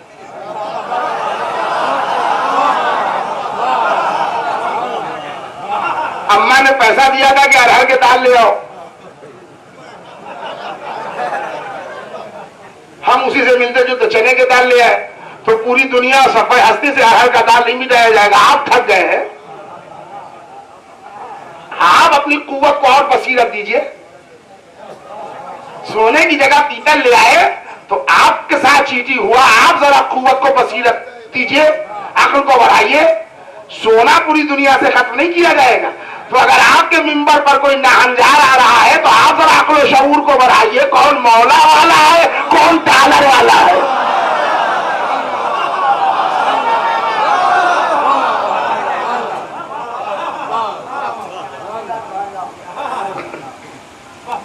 अलम को चूमा जाता है अकीदत से। हम बिदत समझ के चूमते हैं। बिदत वो लोग, अच्छा वो जो बात बात में बिदत का फतवा देते हैं, चूमते वो भी। और अल्लाह तो हमारा अल्लाह है ना, वो यहां नहीं तो वहां चुम्मा लेता है। यहां मुफ्त में नहीं चूमते, हम पैसे खर्च करके चुम्बाएंगे।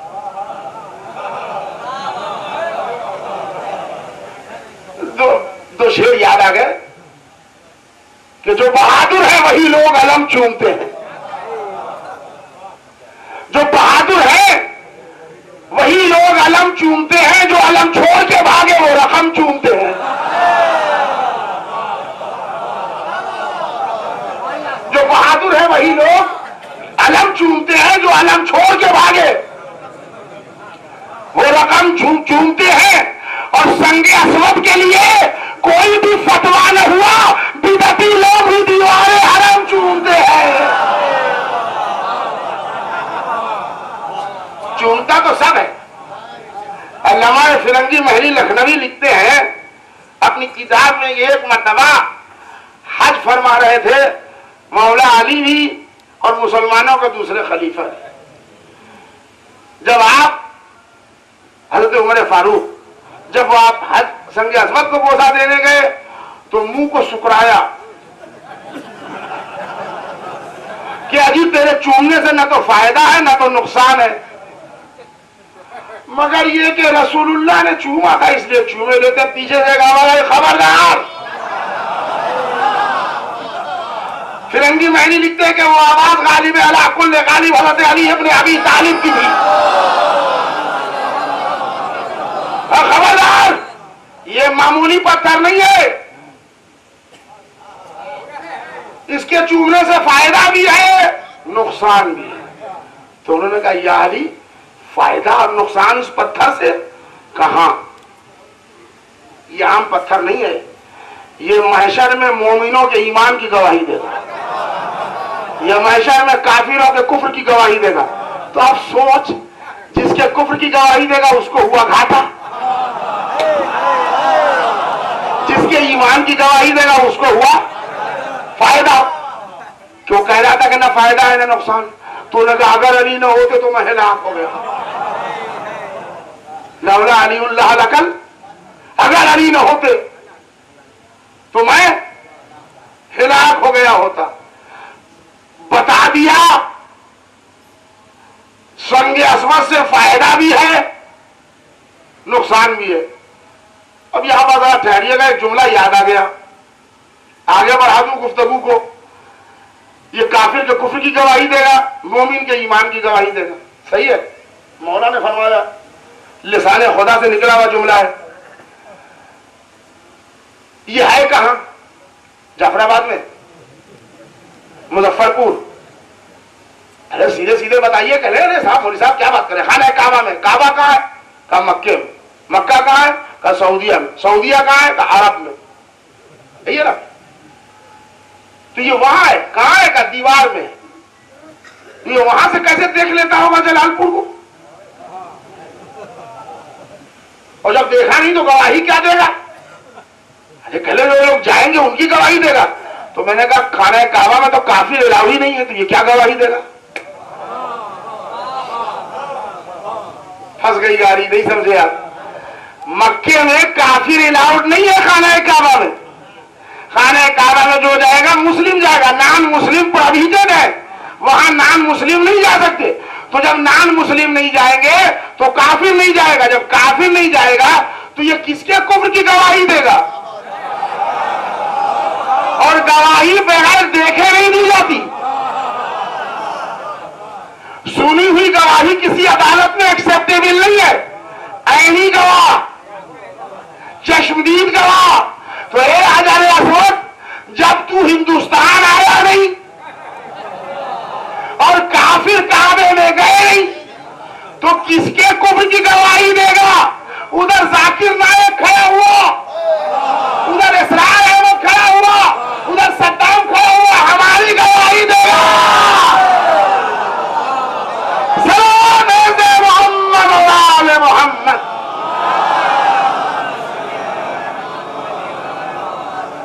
मेरे सरकार ये जो अपील है उस हवाले से एक सलावत और पढ़ दे, मोहम्मद और आले मोहम्मद। हिदायत की जिम्मेदारी अल्लाह की है। अल्लाह ने मासूम रहबरी का इंतखाब किया।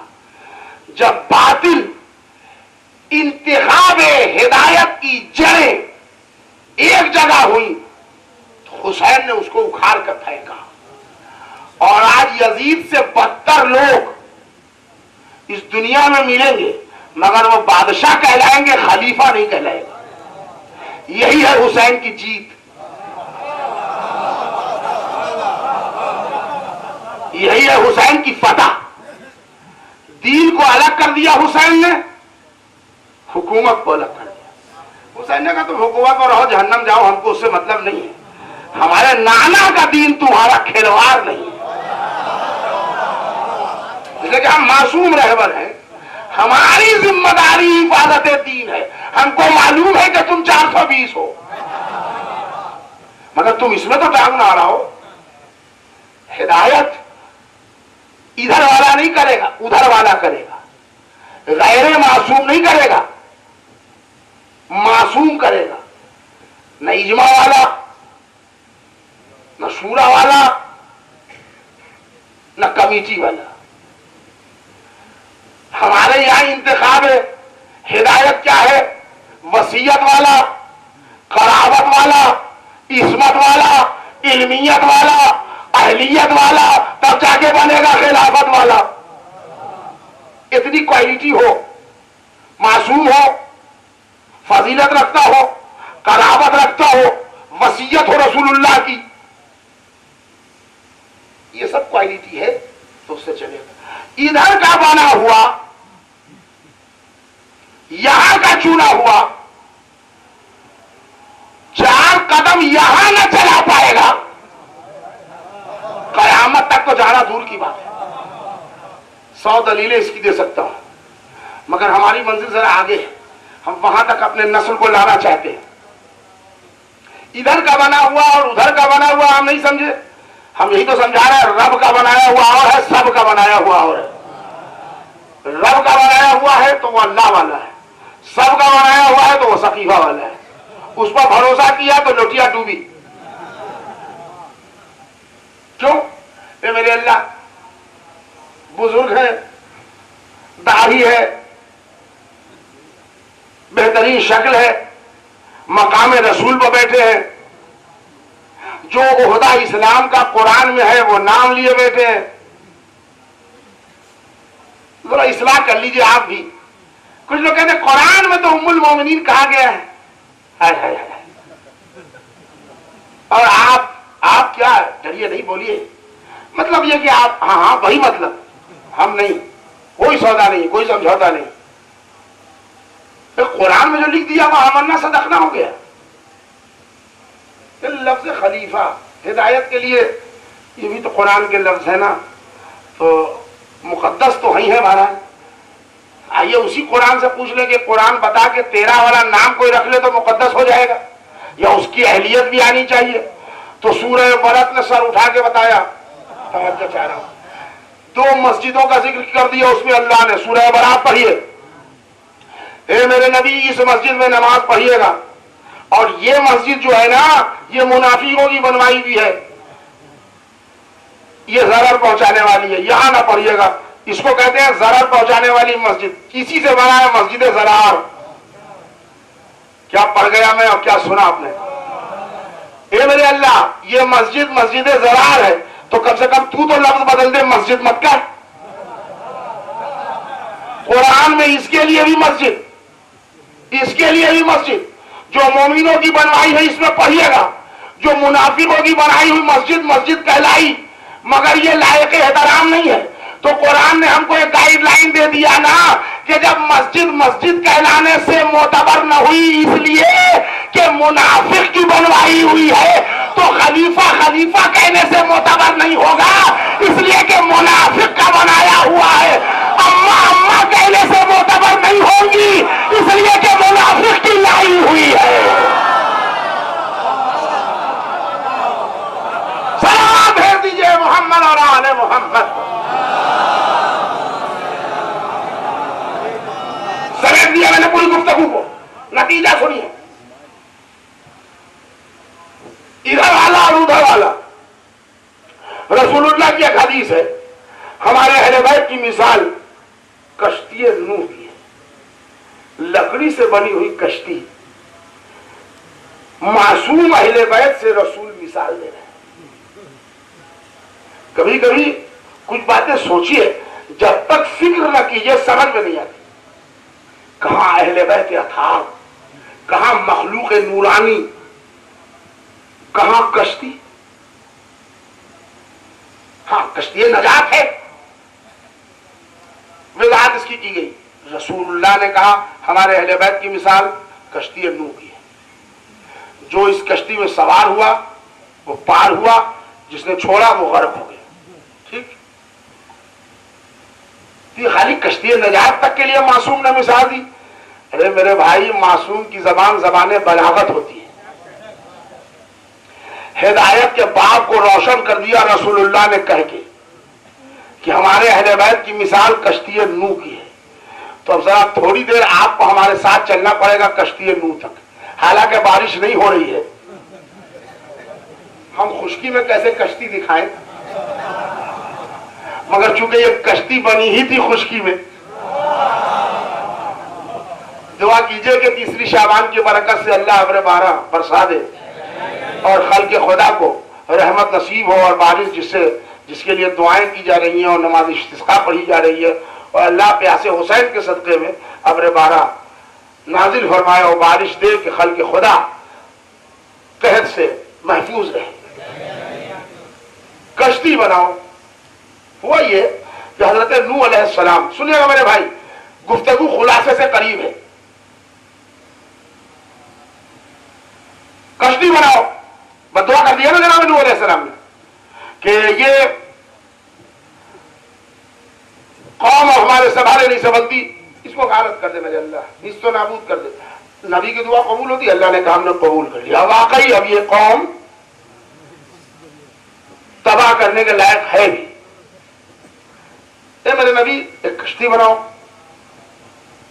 इसका नाम कश्ती नजात है, और वो चलिए। जनाब नूह अलैहिस्सलाम ने खत डिजाइन कर लिया। क्यों खत किया? इसलिए कि हमसे कहा जाए कि जरा मौलवी साहब मजलिस पढ़ दीजिएगा, हम खट से आयत निकाल लेंगे, हदीस निकाल कर मौजूद शुरू कर लेंगे, इसलिए हम उसी लाइन के आदमी हैं। जनाब नूह ने खट कश्ती क्यों, बायोग्राफी क्यों ले ली? पेशे के एतबार से बढ़ी है, कारपेंटर। उनको कश्ती का डिजाइन करने में क्या मिनट लगेगा? यानी अल्लाह ने अंबिया मुरसलीन में भी ऐसे ऐसे काम दिए हैं ताकि उम्मत किसी काम पर शर्मिंदा न हो।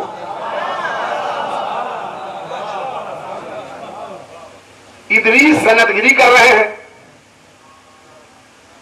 मौला अली खेती किसानी कर रहे हैं, बाग में मजदूरी कर रहे हैं, ताकि कोई मजदूर शर्मिंदा न होने पाए। और जब मजदूरी करके आए, पसीना पहुंचे, तो ये फख्र करे कर मेरे मौला ने किया, चाहे मौला का खादिम होके मैं कर रहा हूं। तो पेशे के एतबार से बड़ी है कौन?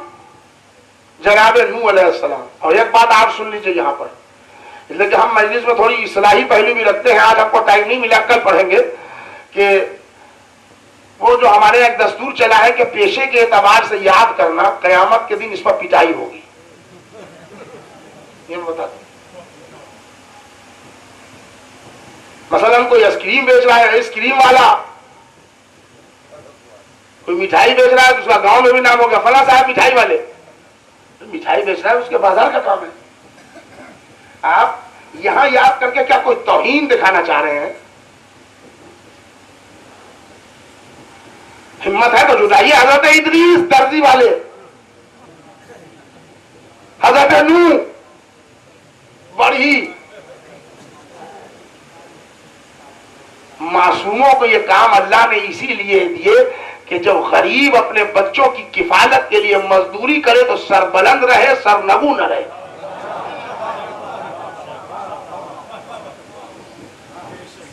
चलिए, नूह अलैहिस्सलाम ने खत डिजाइन कर लिया। सुबह हुई तो अब लकड़ी, ऐसी बात है कारपेंटर लकड़ी ना पहचानेगा तो कौन पहचानेगा? सुबह में बाग में और जंगल में देखने लगे, ये वाली लकड़ी काटूं, ये वाला दरख्त काटूं, तो उधर जिब्रील आ गए। अल्लाह के नबी, अल्लाह ने तौबा सलाम के बाद कहा है आप लकड़ी और दरख्त की तरफ न देखिए। कह रहे कश्ती बनानी है? कह रहे नहीं, आप इधर आइए, ये लीजिए एक तश्त, उसमें खजूर के चंद दाने। कह लगे अल्लाह ने ये भेजा है आपके लिए, आप इसको जमीन में दफन कर दीजिए। इससे जो पौधा हो गया उसमें पानी डालिए, उसकी आबियारी कीजिए। जब ये तरावर दरख्त हो जाए तो अल्लाह आपको नेक्स्ट हुक्म देगा।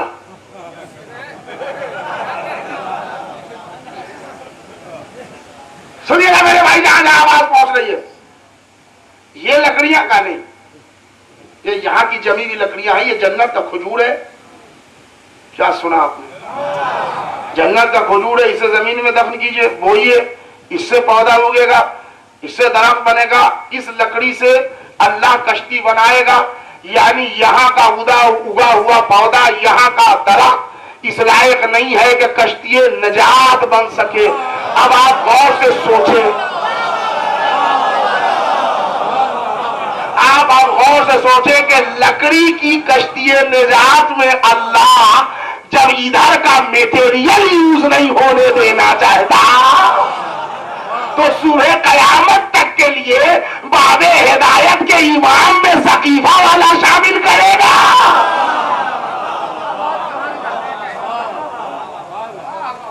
जनाब नूह अलैहिस्सलाम ने खजूर के दानों को दफन किया, जमीन में दफन किया, पौधा होगा।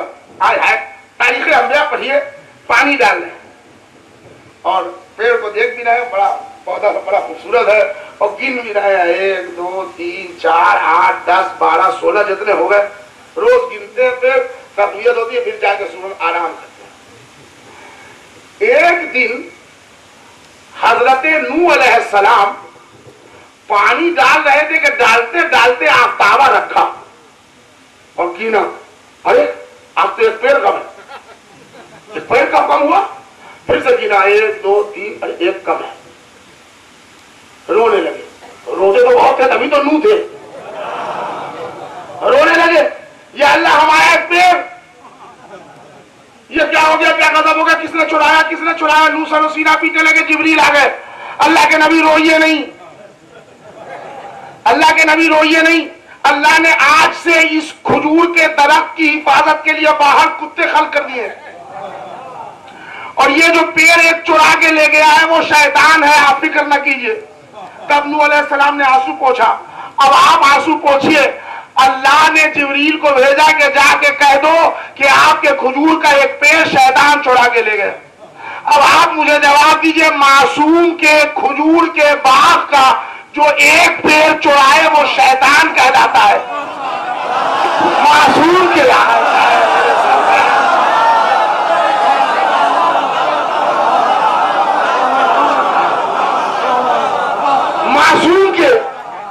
मासूम के खजूर के बाग का एक पेड़ जो चुराए वो शैतान, और जो मासूमा का पूरा बाग खा जाए वो शैतान का बाग। चलो भेज दे मोहम्मद और आले मोहम्मद।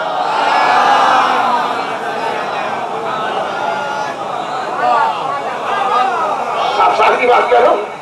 अब पता नहीं आप लोग क्या समझ के वाह करने लगे, मगर मैं तो तारीख अंबिया पढ़ रहा हूं। जो मासूम के बाग का एक खजूर चुराए वो शैतान कहलाता है।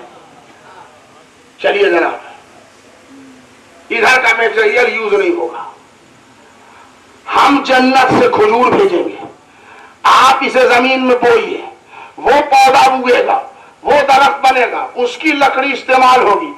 अब आप समझिए, एक चादर के तले रसूलुल्लाह कह रहे हैं तुम आओ, तुम आओ, तुम आओ, और जब ज़ौजा पड़ी का तुम ना आओ। हमारे अहले बैत की मिसाल कश्ती नूह की है।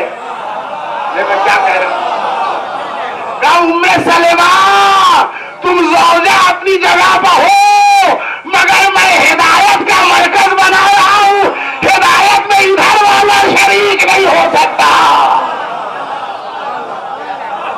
एक हिदायत और आखिरी टुकड़ा, इसलिए कि अब यहां के बाद और सिलसिला है, मैंने गुफ्तगू को समेट दिया और तकरीबन 11 बजने वाले हैं और हमारा टाइम भी तकरीबन 1.5 घंटा और उसको अबूर कर रहा है। जनाबे रसूल खुदा ने मासूम रहबरी के हवाले लगाया, अल्लाह ने मासूम रहबरी का इंतखाब किया। इस हवाले से कुरानी दलील और गुफ्तगू आप मंज़िल तकमील तक रात भर जिंदा रहा तो कल सुबह में। आज अपने बयान को यहीं पर समेट रहा हूं कि मासूम में इल्मियत हो, अहलियत हो रहबर में, और खास तौर से इस्मत हो। अगर वो खताकार है, गुनहगार है, तो इस लायक नहीं है कि वो रहबरी कर सके। उसकी अपनी ही दी हुई एक पुरानी मिसाल दोहरा रहा हूं, इस वक्त उसकी जरूरत है, तवज्जो सुनिएगा। कुछ लोग हमसे बेजा मरव्वत की उम्मीद रखे हैं कि हम लोग तो आपके सबको मानते हैं, आप हमारे एक को भी नहीं मानते, है ना? यही जुमला तो कुफ्फार ने रसूलुल्लाह से कहा था, एक दिन हम आपके खुदा के पास झुक जाए, एक दिन आप हमारे लात मनात उज़्ज़ा हुबल के सामने झुक जाइए। न लात के सामने रसूल झुके, न हुबल के सामने झुके, न उज़्ज़ा के सामने झुके। ये 3 बड़े बुत रखे थे खाना काबा में, और एक बात समझ लीजिए, ये 3 न होते ना तो 360 कभी न होते उसमें। अगर उम्मत ने पहले ही ये 3 भगा दिए होते काबे से तो 360 न होते। ये 3 ने 360 कर दिया। ये 3 हमेशा 3-13 करता है। कहने लगे एक दिन हम तुम्हारे खुदा को, एक दिन हमारे खुदा को। रसूल ने कहा नहीं, सूरज और चांद भी हाथ पर रख के रख दोगे तो वहदहुल्ला शरीक की। हमारे साथ वही कंडीशन है कि बड़े प्यार से तुम कहते हो हम मान लेते, हमारे वाले को मान लेने में तुम्हारी इज्जत है, तुम्हारे वाले के मान लेने में हमारी लोटियां डूब जाएगी।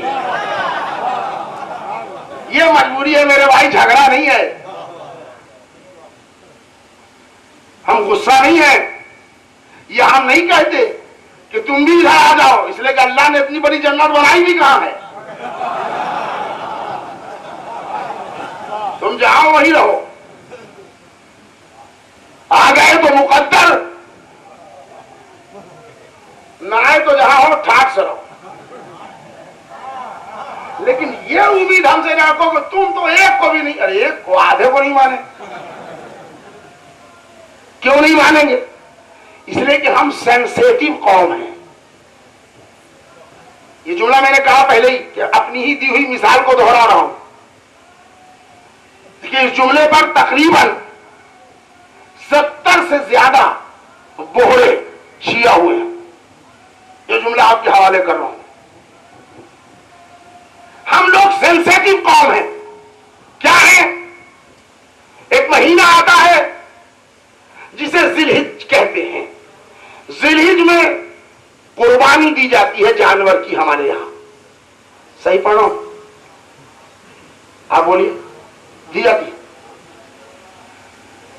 मंडी में जाते हैं जानवर खरीदने, जुमला सुनिएगा, आखिर बयान है। और वहां भेड़, बकरियां, बकरे और ये और वो सब खड़े हैं। 2000, 3000, 6500, 5900 कीमत लग रही है।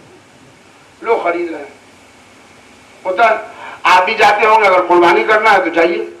हुक्म है कि कर्ज लेके भी करो, मगर करो, है ना। गए, वहां गए तो बकरे को देखा, और साहब पेपर में निकला 96,000 को बिका, बकरा बिका, फला मियां ने खरीदा, उनकी तस्वीर निकली। 5वें इमाम से किसी ने पूछा कि मौला हमारी बारगाह में, मौला आप जरा बता दीजिए, हमारे मोहल्ले में एक बहुत जबरदस्त बकरा लाया है और पूरे मोहल्ले में घुमा रहा है, अल्लाह उसकी जगह उसको देगा? अल्लाह ने कहा अल्लाह आदिल देगा, ये कह के देगा कि जिसको दिखाया था उसी से अजर मांगो। एक बात समझ ले, बकरा इतना हंगामा खेज भी न हो कि टीवी वाले आ जाएं, और इतना दुबला भी न हो कि हमारे मुजफ्फरपुर का वाकया है कि दौड़ा हुआ उनका नौकर आया नवाब साहब का। नवाब साहब ये बताइए रात में कुर्बानी हो सकती है? बोले क्या मतलब? रात में कैसे हो जाएगी कुर्बानी? क्या बक रहे हो? का रात में अगर नहीं होगी तो आप समझिए बकरी सुबह तक चलेगी नहीं।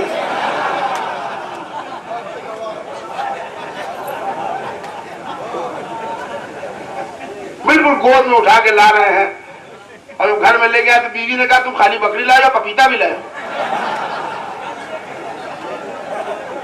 तो इतने दुबले भी ना हो। देखिए हमारी मजलिस का मैटर आता है मुशाहिदा कायनात से, और जो कायनात में होता है, चले गए, एक बकरा पसंद आया तो मैंने पूछा भाई इसकी कीमत क्या है? कहले 5000। ये लो 5000 लिया, चले। ऐसे ही होता है? ऐसे ही करते हैं आप? नहीं भाई ऐसे नहीं करते। कैसे करते हैं? कीमत पूछी, क्या है? 5000। कहले नहीं 4000 ज्यादा का नहीं है, 4500 पर टूटा। हो गया? अब कहले आओ इधर लाओ। आया, मुंह खोलो, पूरी मंजर दिखा रहा हूं, मुंह खोला। आओ, कहले जरा चश्मा लाओ, देख रहा दांत ठीक है, कान दिखाओ, वो ऐसे सींग दिखाओ, वो देख रहे हैं, हाथ पांव देखो। कसम खुदा की मैं तो वहां घंटों खड़ा रहता हूं, कोई कान देख रहा होता है, कोई सींग देख रहा होता है, कोई दांत देख रहा होता है, अल्लाह जाने कोई क्या क्या देख रहा होता है उसका, है ना। ये कुर्बानी के मंडी का ये आलम होता है। मैंने पकड़ लिया एक बड़े मियाँ को, मैंने कहा भाई ये कान क्यों देख रहे हो? कहीं इसलिए कटे तो नहीं है। ये सींग क्यों देख रहे हो? कहीं इसलिए टूटा तो नहीं है। तो मैंने कहा ये सब क्यों देख रहे हो? कहीं इसलिए कुर्बानी करना है। मैंने कहा कसाब से कभी गोश्त खरीदते वक्त ये पूछा कि लंगड़ी थी, अंधी थी, बहरी थी, दांत टूटा था, सींग टूटा था? के लिए तो कभी नहीं पूछा। तो मैंने कहा यहाँ क्यों पूछ रहा हो? जब जाहिल आदमी मालूम होते हो, वो लिया था अपने खाने के लिए, ये ले रहा हूं अल्लाह की राह में कुर्बानी के लिए। तो ये देख रहा हूं कि इसमें कोई ऐब है कि नहीं। आलम इस्लाम से कह दीजिए हम बड़े सेंसिटिव लोग हैं। अल्लाह की राह में कुर्बानी के जानवर का ऐब जो कौम बर्दाश्त न कर सके, वो दीन में रहबर का ऐब बर्दाश्त नहीं कर सके।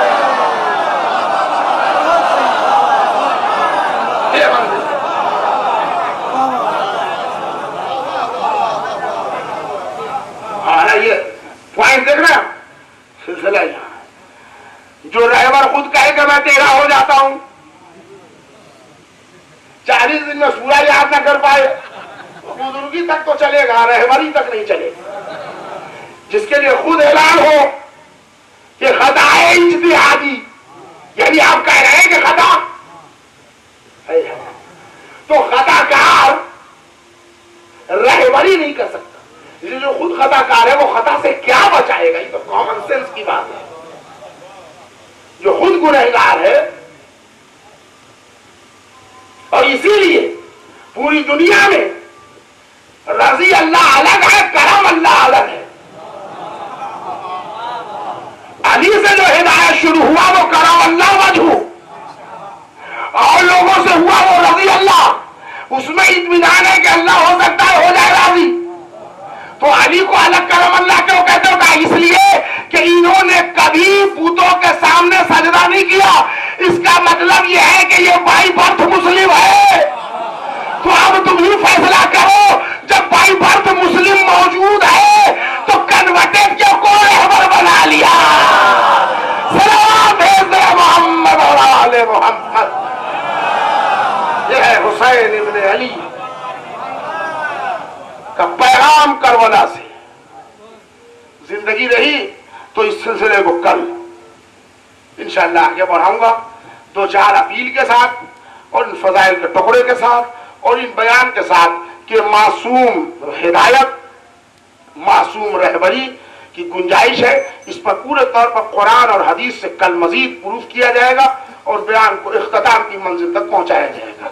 आज बस हम सब ये दुआ करना चाहते हैं कि परवरदिगार आलम मोहम्मद और आले मोहम्मद के सदक़े में जहां जहां भी मोमिनीन कराम हैं उनकी हिफाजत फरमा। हे मेरे अल्लाह, तुझे वारी से करबला खून मुंतकी में हुसैन इमाम जमाना का वास्ता है कि जहां जहां भी हुसैन के अदादार हैं उनको जालिम और हासिदों की नजर बद से महफूज रख। हे मेरे अल्लाह, मोहम्मद और आले मोहम्मद के सदक़े में हम सबको नेक और एक बनने की तौफीक अता फरमा। हमारे अंदर मोहब्बत अहले बैत के रंग को गहरा फरमा। हमारी मिल्लत के हर फर्द को नमाजी और रोजादार बना दे। हे मेरे अल्लाह, मोहम्मद और आले मोहम्मद के सदक़े में हम सबको जब तक जिंदा रख मोहब्बत अहले बैत पर, दुनिया से उठा तो मोहब्बत अहले बैत पर। जो परेशान है उनकी परेशानी को दूर फरमा, जो बीमार है उन्हें सेहत कामना अता फरमा, जो मुसाफिरत में है उनकी हिफाजत फरमा। ए मेरे अल्लाह, ये जमाना कहत से करीब हो रहा है, तुझे हुसैन की प्यास और तशन्नबी का वास्ता है कि अब्र बारा को बरसा दे ताकि खल्क़ खुदा इत्मीनान का सांस ले सके।